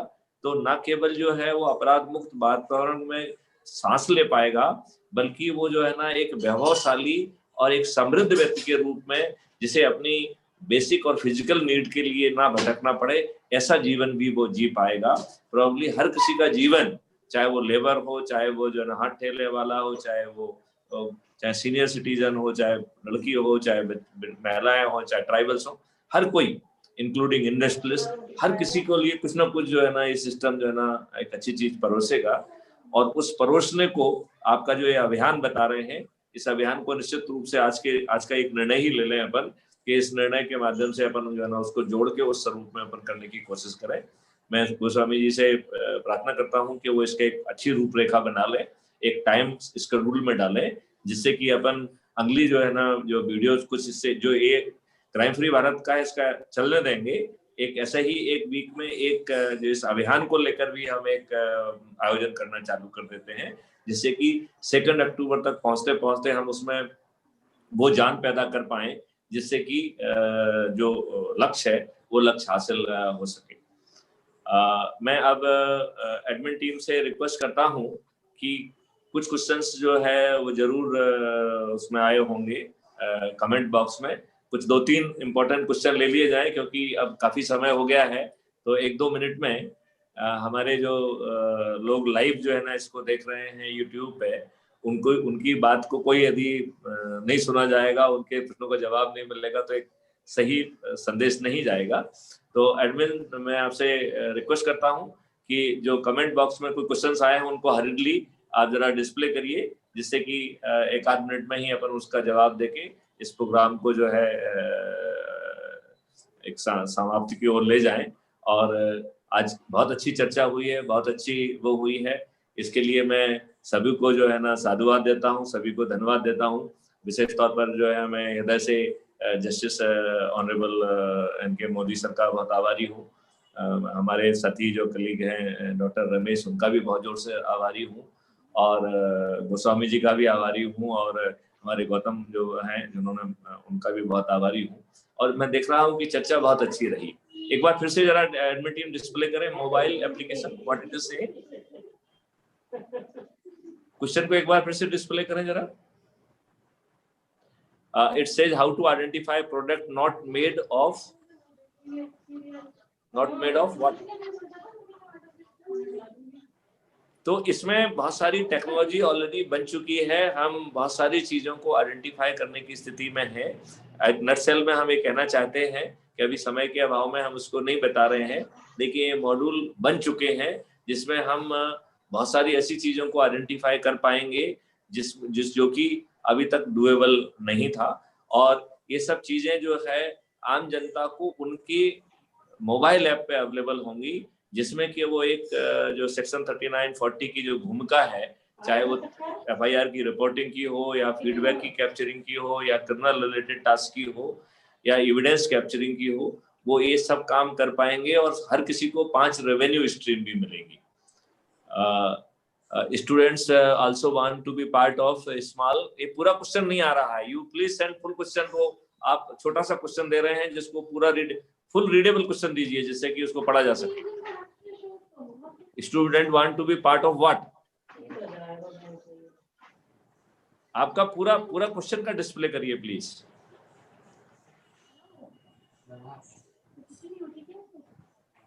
Small items. I am not in position to make out when they can be act as a police person.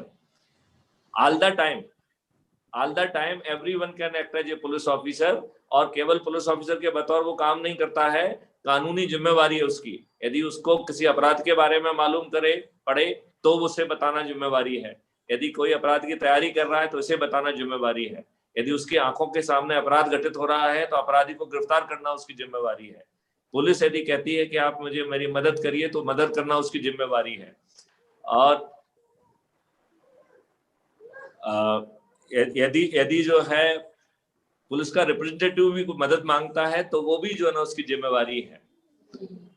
यदि जो है पुलिस का कोई नुमाइंदा सम्मन्स वारंट की तामीली के लिए जाता है और वो जो है ना पब्लिक की मदद मांगता है तो वो भी देना सेक्शन 39, और विलेज के एनवायरनमेंट में विलेजर्स के लिए सेक्शन 40 में ये उसकी कानूनी जिम्मेवारी है। और सेक्शन 43 में उसे गिरफ्तारी का अधिकार दिया गया। तो आम जनता को अपराधी को गिरफ्तार करने का अधिकार सेक्शन 43 CRPC में दिया गया है, ये उसके पास अवेलेबल है। तो everybody is a police officer. उसको कब पुलिस ऑफिसर हो सकता है, कब पुलिस की ड्यूटी कर सकता है, ये जहन से निकाल दीजिए। आप सभी लोग पुलिस ऑफिसर हैं। जनता के पूरे 137 करोड़ लोग पुलिस ऑफिसर हैं। वो सिविल ड्रेस में पुलिस ऑफिसर हैं, हम यूनिफॉर्म में पुलिस ऑफिसर हैं। उनको उसके लिए कोई वेतन नहीं मिल रहा है, हमको वेतन मिल रहा है। हम और जो है ना आम जनता में केवल इतना ही फर्क है। दूसरा आपने कहा कि how we can be the part of seminar और वेबिनार। तो इसका तरीका ये है कि आप अपने इंस्टीट्यूट के माध्यम से हमसे अप्रोच करिए। हम एक फॉर्मल MOU करेंगे, हम आपके लिए वेबिनार आयोजित करेंगे, देन हम आपको जो है ना प्रॉपर मॉड्यूल्स बांटेंगे।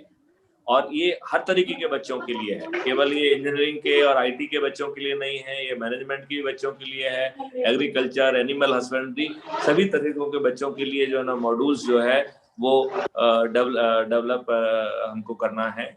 और आपकी बात जो है ना ये क्वेश्चन है कि let's make it A mass movement. Yes, let's certainly make it A mass movement. और उसका तरीका ये है कि हर व्यक्ति, चाहे वो अपने माता को, पिता को, अपने आसपास के जो लोग हैं, किसी को भी, बिना इस बात को संकट पाले कि नहीं बड़े लोगों को ही जोड़ना है, वो खास 5 लोगों को जोड़े। और कंडीशन केवल उसकी ये है कि वो जो है इस क्राइम फ्री भारत चैनल को सब्सक्राइब करें और उसका स्क्रीनशॉट लेके उसका नाम, प्रोफेशन और मोबाइल नंबर हमारे पास यदि भेज देंगे तो हर दिन उनको हमारी तरफ से कुछ ना कुछ जो है ना चीजें पहुंचेंगी। और ये 1 to 5 की चेन जो है ये रुकना नहीं चाहिए। ये 1 to 5 की चेन जो है जब तक हम पूरी आबादी तक ना पहुंच जाए तब तक चलते रहना चाहिए। और इसके बाद जो है हम लोग जो है फिर कुछ ना कुछ वीकली एक्टिविटी करना चालू करेंगे, जिसमें दीपक जलाना भी हो सकता है, थाली बजाना भी हो सकता है। मकसद केवल उसका ये है कि ये जनता की मांग है, ये जनता का हक है। यदि बिना धन के इसको पैदा किया जा रहा है, सभी को रेवेन्यू मिल रहा है और उससे जो है भारत जो है ना अपराध मुक्त हो रहा है, भारत जो है ना में धन और दूध की नदियां बहने वाली हैं, तो ऐसा भारत हमें क्यों नहीं मिलना चाहिए? ये भारत हमें जो है ना फंडामेंटल राइट के बतौर से जीवन के एक्सटेंशन के बतौर क्यों नहीं मिलना चाहिए? इस सोच के साथ हमें आगे बढ़ना होगा। हम आपकी बच्चों आपकी राय से पूर्णतया जो है सहमत हैं कि इसको हमें मास मूवमेंट बनाना होगा। और मास मूवमेंट का मॉडल क्या होगा वो हमने आपको एक्सप्लेन किया है। और जब हम इस तरीके की चीजें करेंगे तो हम जो है ना जहाँ क्राइम फ्री भारत भी हो जाएगा, धन और उसकी नदियां भी बह जाएंगी। फिर जहाँ जहाँ जो भी गड़बड़ियां हैं हम उन गड़बड़ियों पे फोकस कर सकेंगे, चाहे वो क्लीन भारत हो, चाहे वो मेडिसिन फ्री भारत हो, चाहे वो हेल्दी भारत हो, चाहे वो हर्बल भारत हो, चाहे वो ऑनर्स क्लब वाला भारत हो। जो हमारे 11 भारत हैं, हम उन 11 भारतों को जो है वो पूरा कर पाएंगे। मेरे ख्याल से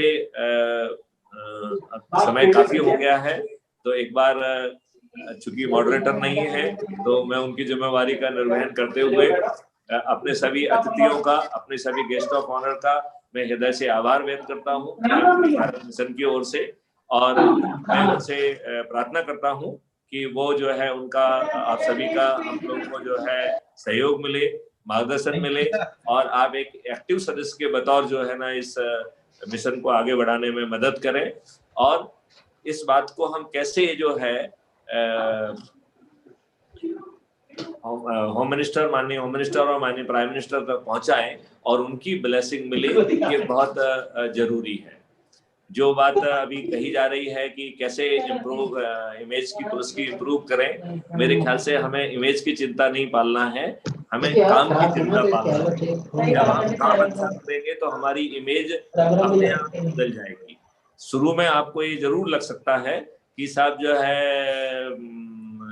लोग जब आप कुछ भी करेंगे तो लोग आपको विश्वास की दृष्टि से देखेंगे, उन्हें आप पर विश्वास नहीं होगा। लेकिन यदि आपका चरित्र लगातार कंसिस्टेंट है और यदि आप जो है लोगों में वो उनके लिए जो है ना डिलीवरी आप अच्छी कर रहे हैं, यदि उनके अपराध जो है वो सर्टेनिटी से रजिस्टर हो रहे हैं, यदि उनके अपराध सर्टेनिटी से डिटेक्ट हो रहे हैं, यदि उनके अपराध सर्टेनिटी से कोर्ट में कन्विक्ट हो रहे हैं, फिर अपराधों को होने भी नहीं दिया जा रहा है, doing crime is not A option, and सबसे बाद में आप उसको रिहेबिलिटेट कर दे रहे हैं, तो हम निश्चित तौर पर जो है एक अपराध मुक्त भारत का जो है ना निर्माण कर पाएंगे।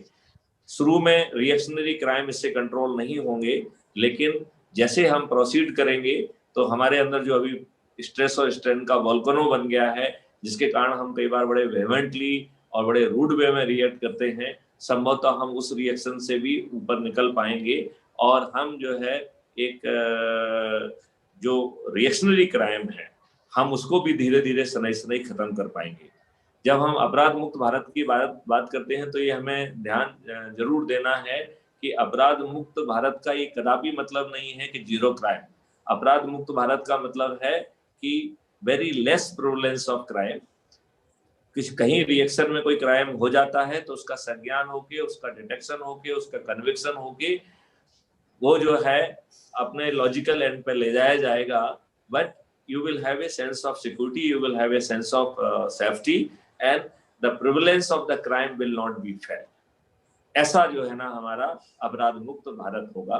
इन शब्दों के साथ मैं अपने सभी गेस्ट ऑफ ऑनर को जो है हृदय से धन्यवाद देता हूँ, स्पेशली जस्टिस मोदी साहब को, हमारे मित्र जो है रीजनल डीजी डॉक्टर रमेश को, हमारे जो है अन्य दो वक्ता जो बहुत महत्वपूर्ण हैं, मिस्टर रामकृष्ण गोस्वामी जी और मिस्टर गौतम तालुकदार जी, हम आप सभी का जो हृदय से आभारी हैं।